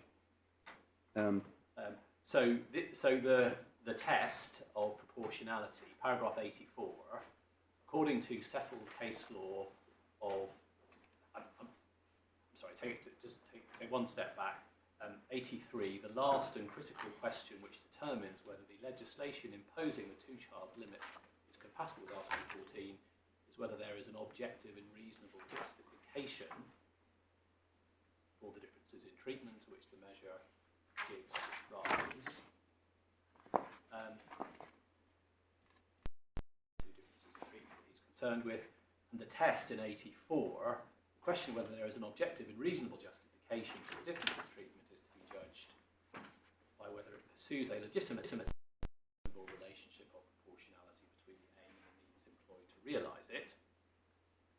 In the domestic law of the UK, it is now established that this proportionality test can be further formulated as involving 4 questions. Questions whether the objective is sufficiently important to justify the limitation of a protected right, whether the measure is rationally connected to the objective, whether a less intrusive measure could have been used, and whether balancing the severity of the measure's effects on the rights of the persons to whom it applies against the importance of the objective to the extent that the measure will contribute to its achievement or outweighs the latter. Number 1, legitimate aim. Number 2, rational connection. Number 3, least restrictive alternative. Number 4, fair balance. Now, the intensity of review which the court is to apply at each stage of that well-known test is an important issue to which I will return. But I want to address, first of all, the question of legitimate aim, the first stage of the proportionality test. What was the aim of section 24? I'm going to put it like that for a moment. It's a little more complicated, but what was the aim of section 24? The first-tier tribunal made a finding on that question. Paragraph 106, core bundle 190.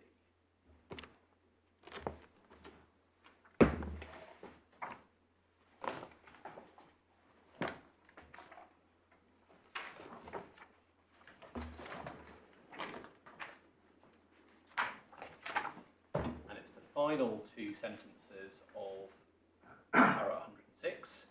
In the present case, it can be seen from the parliamentary debates that the aim of the legislation is to promote the private funding of political parties. That is a legitimate aim, and you've seen the this and Hansard that from. The tribunal then goes on, it is natural to place limits upon the relief in order to prevent abuse. Once again, that is a legitimate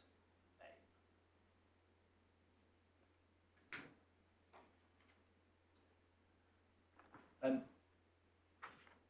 So we say that putting the end of 106 and the beginning of 107 together, the tribunal's finding, and we say it's a finding of fact,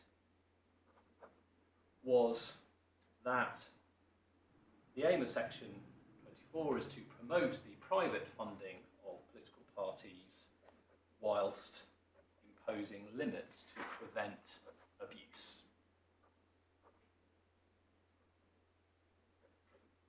Now, what was meant by abuse? The tribunal cites later in 107 the Neal report on standards in public life, and just to give you an idea of what the thinking of the tribunal was on the question of abuse. The Neal report is in bundle 3, tab 58.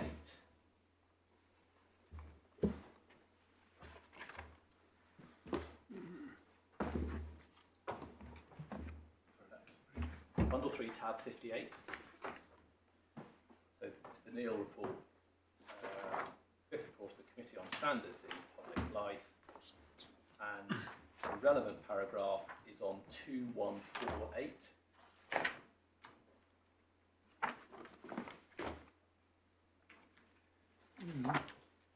And in 2148, the Neal report is discussing a proposal which was mentioned earlier today to introduce a new tax relief on donations. And in 8.23, they say, we believe the test of eligibility for relief from inheritance tax is the correct test with its new form of tax relief. We acknowledge that since it requires the election of at least one MP, it would exclude relief on donations to the Green Party and other genuinely active political parties. However, we do not think it would be right to extend relief to all registered political parties. Registration is intended to be an administrative act, will not require evidence of political activity. If tax relief is given to all registered parties, some organisations might register as parties simply to be able to claim tax relief. In our view, the inheritance tax test provides a mechanism for ensuring that a tax relief scheme for political parties is not abused. So that appears to have been the thinking of the first-tier tribunal. The finding of fact that we say, or finding of fact that we say appears in paragraph 106 and 107 of the tribunal's decision tracked submissions which had been made to the tribunal by the respondents. And one has those submissions in the supplementary bundle. Manady, sorry to interrupt, Madam FM, but just to make this point, if you still have page 190 and the FTT's decision open, you will see that 106 and 107 are under the title The Parties' Submissions, that title featuring above 101. Yeah. And under discussion, there are 108 and 9. The FTT then set out what their findings were, if I've understood the structure of the judgment correctly, including tying the aim back to the provisions, the specific provisions in 24(2). Just a note that 106 and 107 are summaries of submission, and the actual findings. Well, the finding is at 109, isn't it? I mean, it's a finding that accepts Mr. Stone's submission and ties it and also adopts the Neil approach, if I can put it that way. But it puts it in his own in his own terms, and also ties it very directly, which I'm sure was part of the submission, even if not recorded in 106 to 107, to the conditions you actually see in 24(2).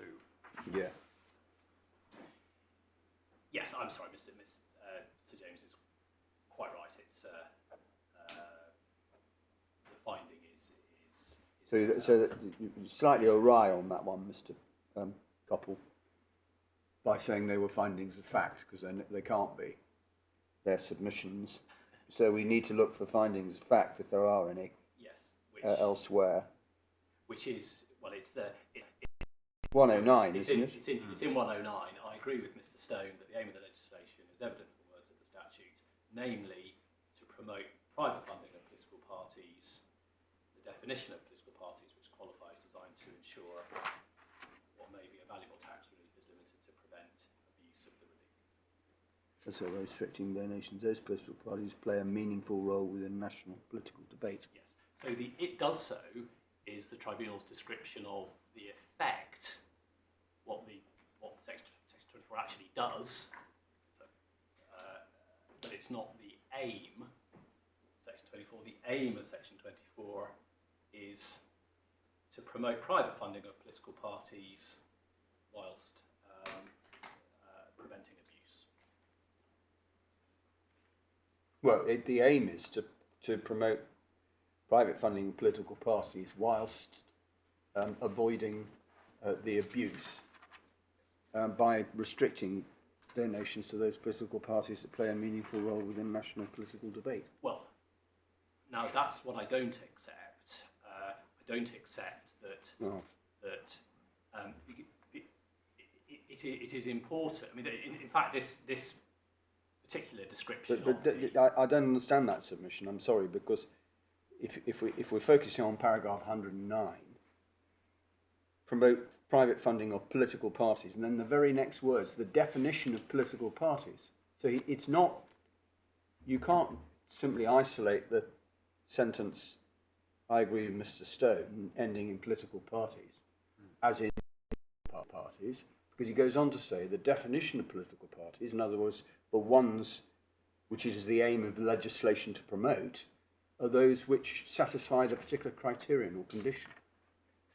That's how I read it. So my submission is that there is an important distinction between the objective of a provision and the effect of the provision. Now, I for other reasons have no difficulty with the sentence beginning "it does so," because of course UKIP is a political party which plays a meaningful, was a political party which fulfilled those criteria. But "it does so" is a description of how Section 24 goes about achieving the aims identified in the previous sentence. But there's no logical need for objective and effect to be separate. I mean, they can overlap or indeed coincide. In theory, but for the purposes of the justification stage and the proportionality test, it is very important to separate the objective from the effect. Well, it may or may not be, depending on whether they coincide. Let me show you the authority. And of course, I accept that they're different in the sense that they need not coincide, and they may indeed be very. But these are very elusive concepts. I mean, one has problems with objectives and effects, purposes and causes, and all these things in many different contexts. But if the objective or aim is to promote private funding of political parties which play a meaningful role within national political debate, that's the overall objective or aim of the legislation.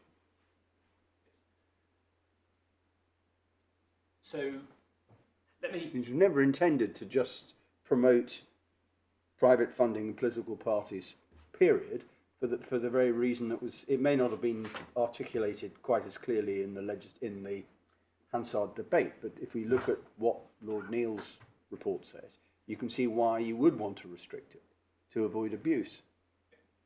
I mean, it may be that in 1975 it was to avoid Mr. Taverne getting any of his supporters not having to pay inheritance tax. But Yeah. You're too young to remember Mr. Taverne, I suspect, Mr. Copple.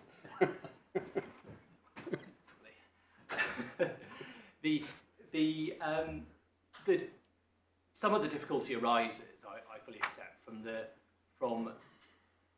the fact that in identifying the objective of a provision, one very often starts with what it does, with its effect. Well, it's not a bad place to start, given that the first thing one's told about in construing how the will of Parliament is to be ascertained is by construing the words it has used. Yes, but the objective for convention purposes, for proportionality purposes. Well, let's have a look at the authority. Yeah. If we may. Yes. And there's always a danger of framing the objective or the aim in terms which, so to speak, are convenient for the answer one wants to reach. I mean, is one of the big problems one has in this area, at least I find. Well, we say that is exactly what the Upper Tribunal did. You do. The Upper Tribunal framed the aim of the legislation in such a way that it would inevitably be proportionate. And you're trying to achieve a similar result by a different formulation. Yes, I'm trying to achieve a different result.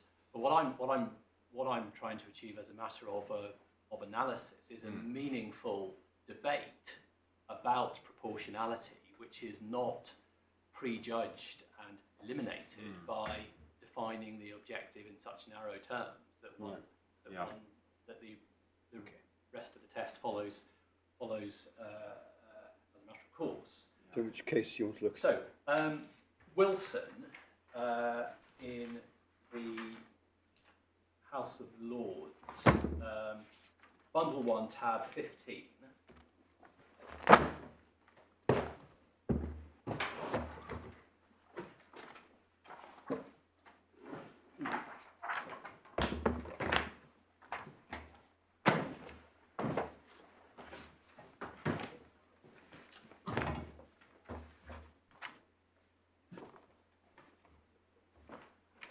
And this is the well-known case about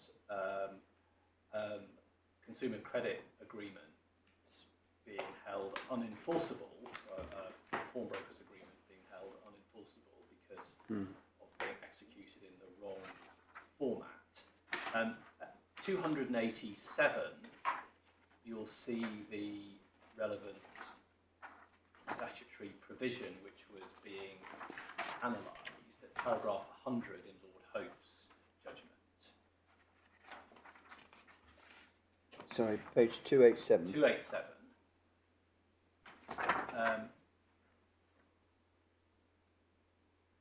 And at paragraph 100, Lord Hope explains that Mrs. Wilson, at letter E, acquired rights as a result of the transaction as well as the pawnbroker, the set of provisions of which section 127.3 forms part, on which she relies were enacted for the protection of consumers.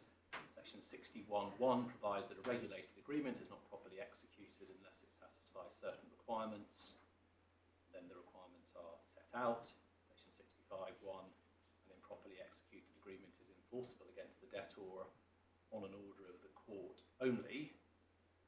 The amount of the credit in this agreement was incorrectly stated, so Mrs. Wilson became entitled to the protection of section 65. What this right meant in her case was spelled out in the relevant provision, 127.3. Court shall not make an enforcement order under section 65 if section 61.1a was not complied with, unless a document, whether or not in complying with regulations itself containing all the prescribed terms of the agreement, was signed by the debtor or hirer, whether or not in a prescribed manner. That's the provision which the court was considering. And at 277,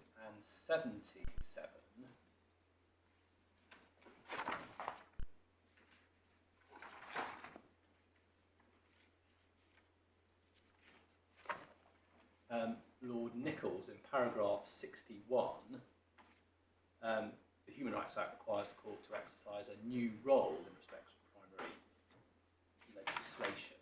I'm so sorry, which page, paragraph? 277, paragraph 61. Thank you. Yes.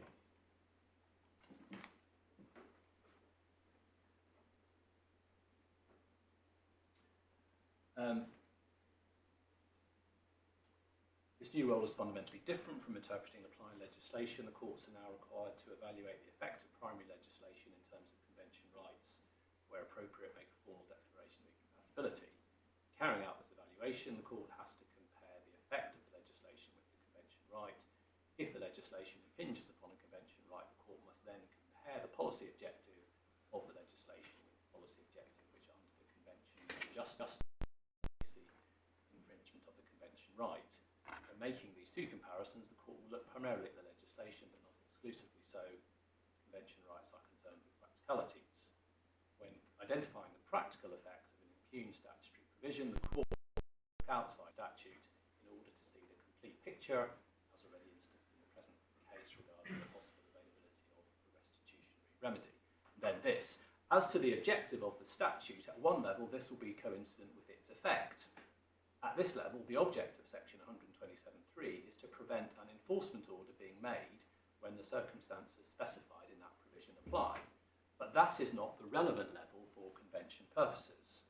What is relevant is the underlying social purpose sought to be achieved by the statutory provision. Frequently that purpose will be self-evident, but this will not always be so. And that is my answer to Lord Justice Henderson's. Yes. But that's not saying that the objective and the effect may not coincide. What he's talking about is something different from this case.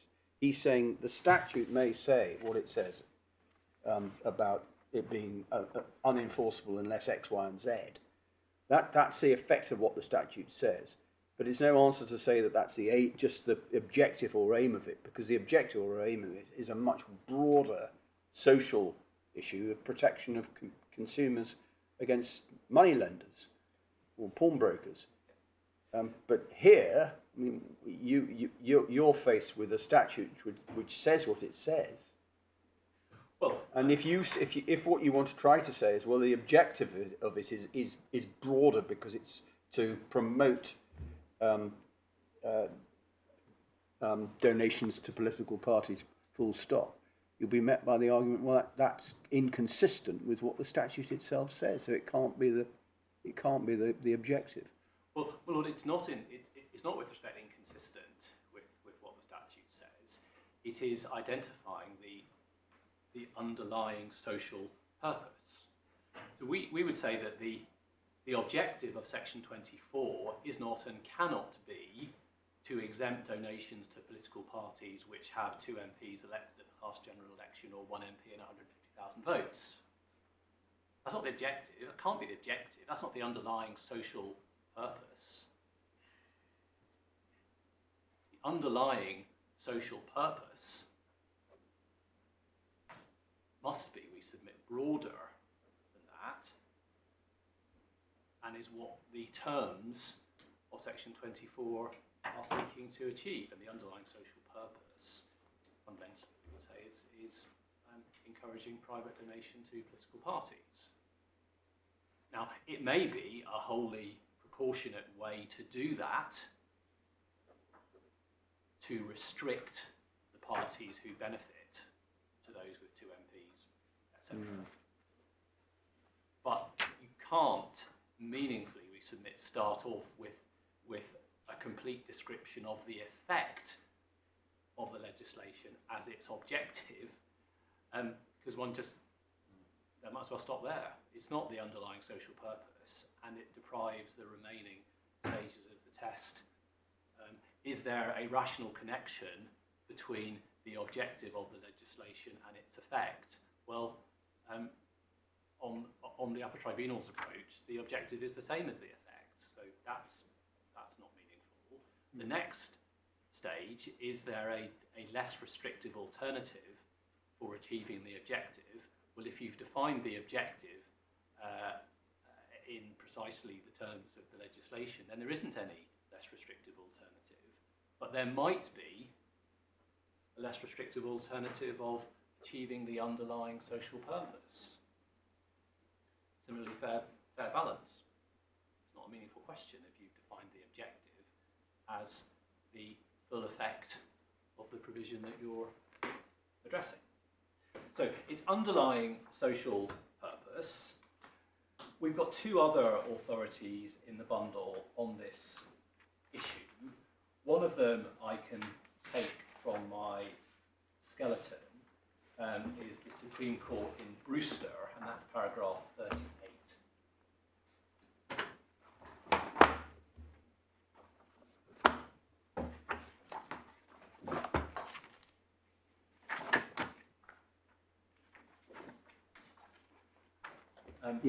Brewster, a case where under the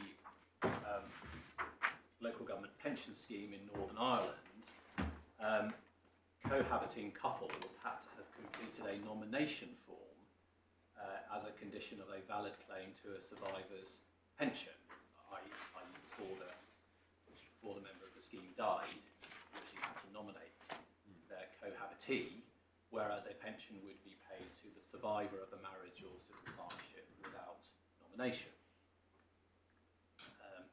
The Northern Ireland Court of Appeal had characterised the aim of that provision as being to permit some cohabitants in certain defined circumstances to obtain the same pension provision as those who are married or in a civil partnership.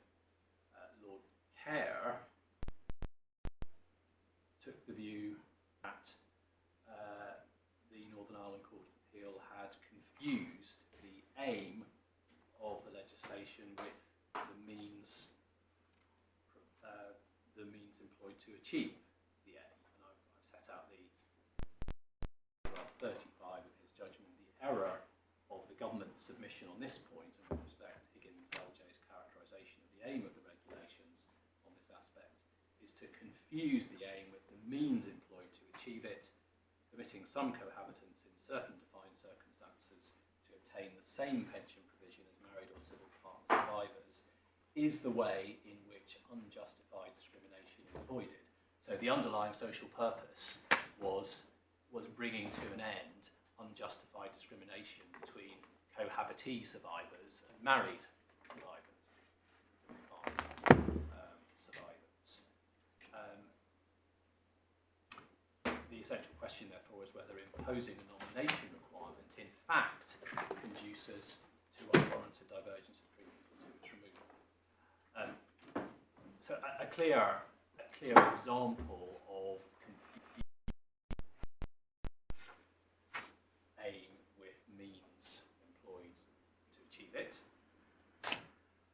must say, I'm finding it's an extremely difficult area to grapple with. I mean, the risk of a self-serving choice of a name, which is derived from something other than the words which Parliament has used to express its intention, seems to me a recipe for complete chaos.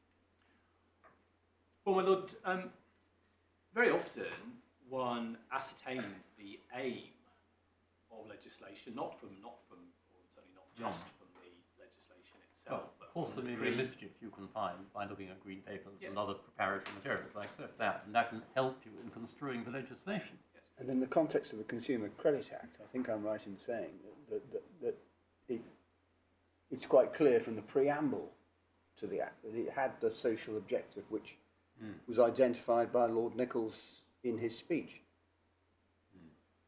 Exactly. And there were a number of pieces that it's a code effectively to protect consumers. Yeah.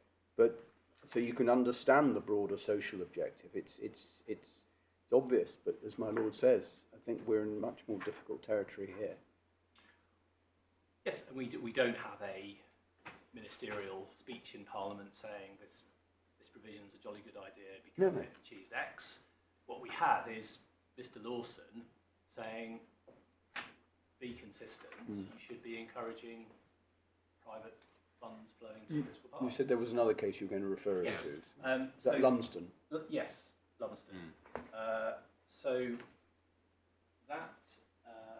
Tab 36. Tab 36.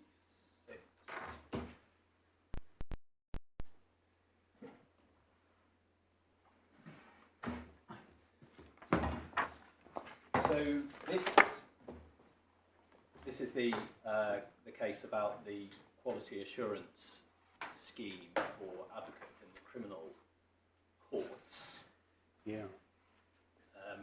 Challenged the Legal Services Board challenged on grounds including breach of EU law, the provision of services regulations implementing the provision of services directive.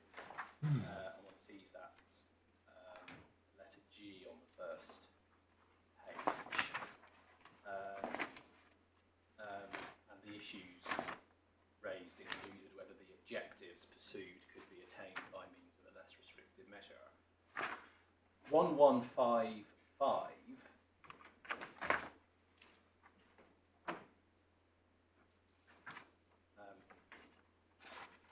on the issue of less intrusive measure,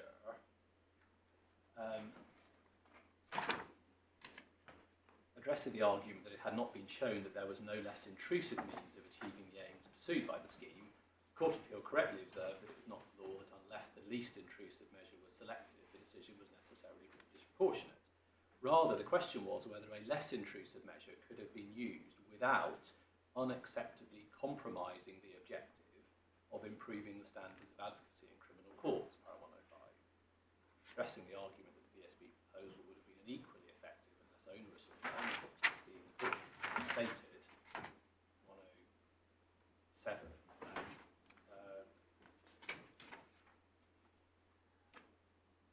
that paragraph of the Court of Appeal judgment is then set out, and towards the end of the paragraph, between letters B and C on the page, in short, the LSB was of the view that a separate enhanced quality monitoring scheme for barristers could not be adopted without unacceptably compromising the objective, in the best interests of the public, of having a single accreditation scheme for all advocates.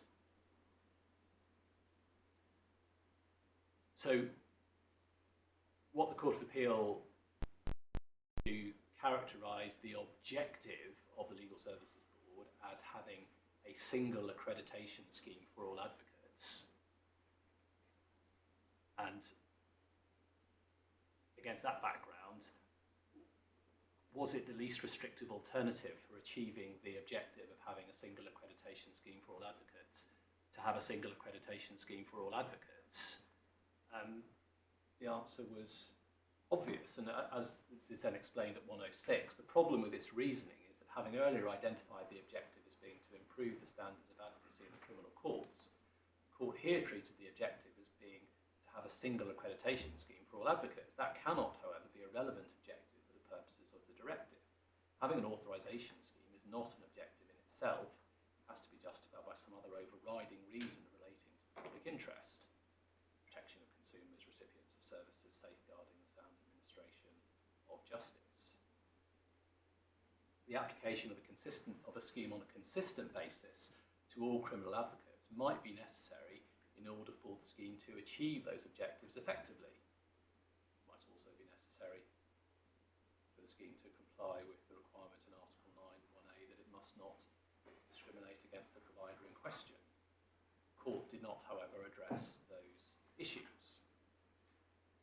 The court did not address those issues because it had defined the objective in such a way as to answer the question, prejudge the answer to the question. And that's, we say, essentially what the Upper Tribunal did in this case, by defining the objective as including conditions of legislation when it is the proportionality of those conditions, the conditions for exemption, which is the issue. Now, I do understand and accept my Lord's point that there's a danger of an instrumental reasoning where you choose your objective to suit the purposes. But I say that what the Upper Tribunal did just cannot be right because of the impact which it then has in depriving the rest of the proportionality test of meaningful effect.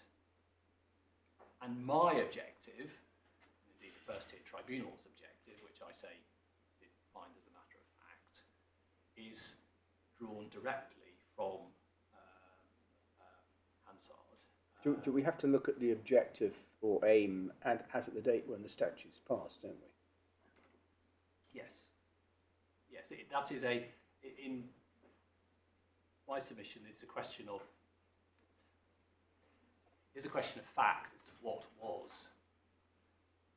So I'm sorry, I think, let me rephrase that. Well, the reason, let me just explain why you can then think about it, possibly over lunch, but I asked the question because I can see your point, if you like, that viewed through a modern lens, you'd say, well, the objective or aim is a broader one than it was in 1975, because we now have the European Parliament, we have delegated legislatures, so that you can see that promoting political parties, if you like, is a broader objective than it would have been in 1975. But it seems to me that's not necessarily, that doesn't help you, because what we have to look at is what was the objective or aim when this was passed in 1975. You follow the point up. I do, and the reason I stopped in my tracks, as it were, is because the correct approach, undoubtedly, is for the proportionality test to be applied in the present day. Yeah. That's as Wilson as well. So proportionality must take into account the fact that this was 50 years ago, and we now have lots of different parliaments and so forth. Now, it is, of course, for the respondents to justify, and one could certainly envisage circumstances in which a defendant could put forward an aim and a justification for a provision which was not the same as when it was adopted. Circumstances may have changed, and there may be a better reason or a better justification now for something that was adopted some time ago. But in this case, the respondent's position is the aim is what it always was. I think I was going to show you, perhaps this will be the last thing I do before we break. I was going to show you how the respondents had put it to the First Tier tribunal, which then we say led to the tribunal's finding of Right. Supplementary bundle, page 28.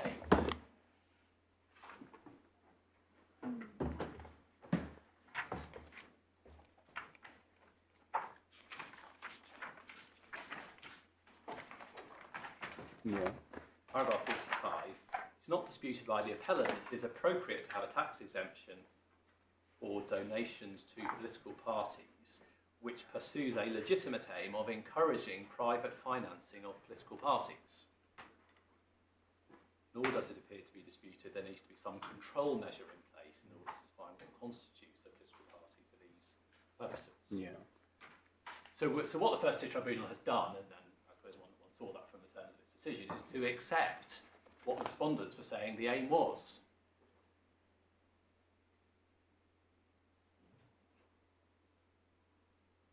And then what the Upper Tribunal did was to say, First Tier Tribunal's got it wrong.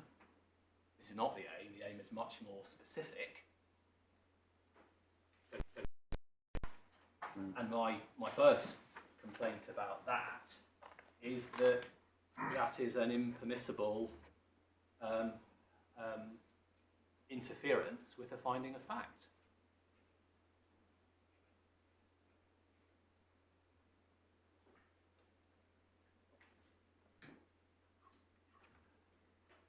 So I'll come immediately after the short adjournment just to show you what the Upper Tribunal said about aim. Right. And then, Was that a convenient moment to break for now? yes. I'm sorry, just before you rise, I don't want to take up time from our learned friend or for me when making submissions, but can I invite you to write next door if we're going to do it by what was submitted below? Can I invite you to recognize that paragraph, see the very next tab, and my learned friend wanted to put in this one, my learned junior said, well, you better see what was said to the Upper Tribunal, and that's the very next tab, page 46 in the same bundle, paragraphs 36 and following, just to put that in context, if you would. I'm not going to take up time on it, but so you have the pair of references together to the extent that what anyone submitted below is of any interest.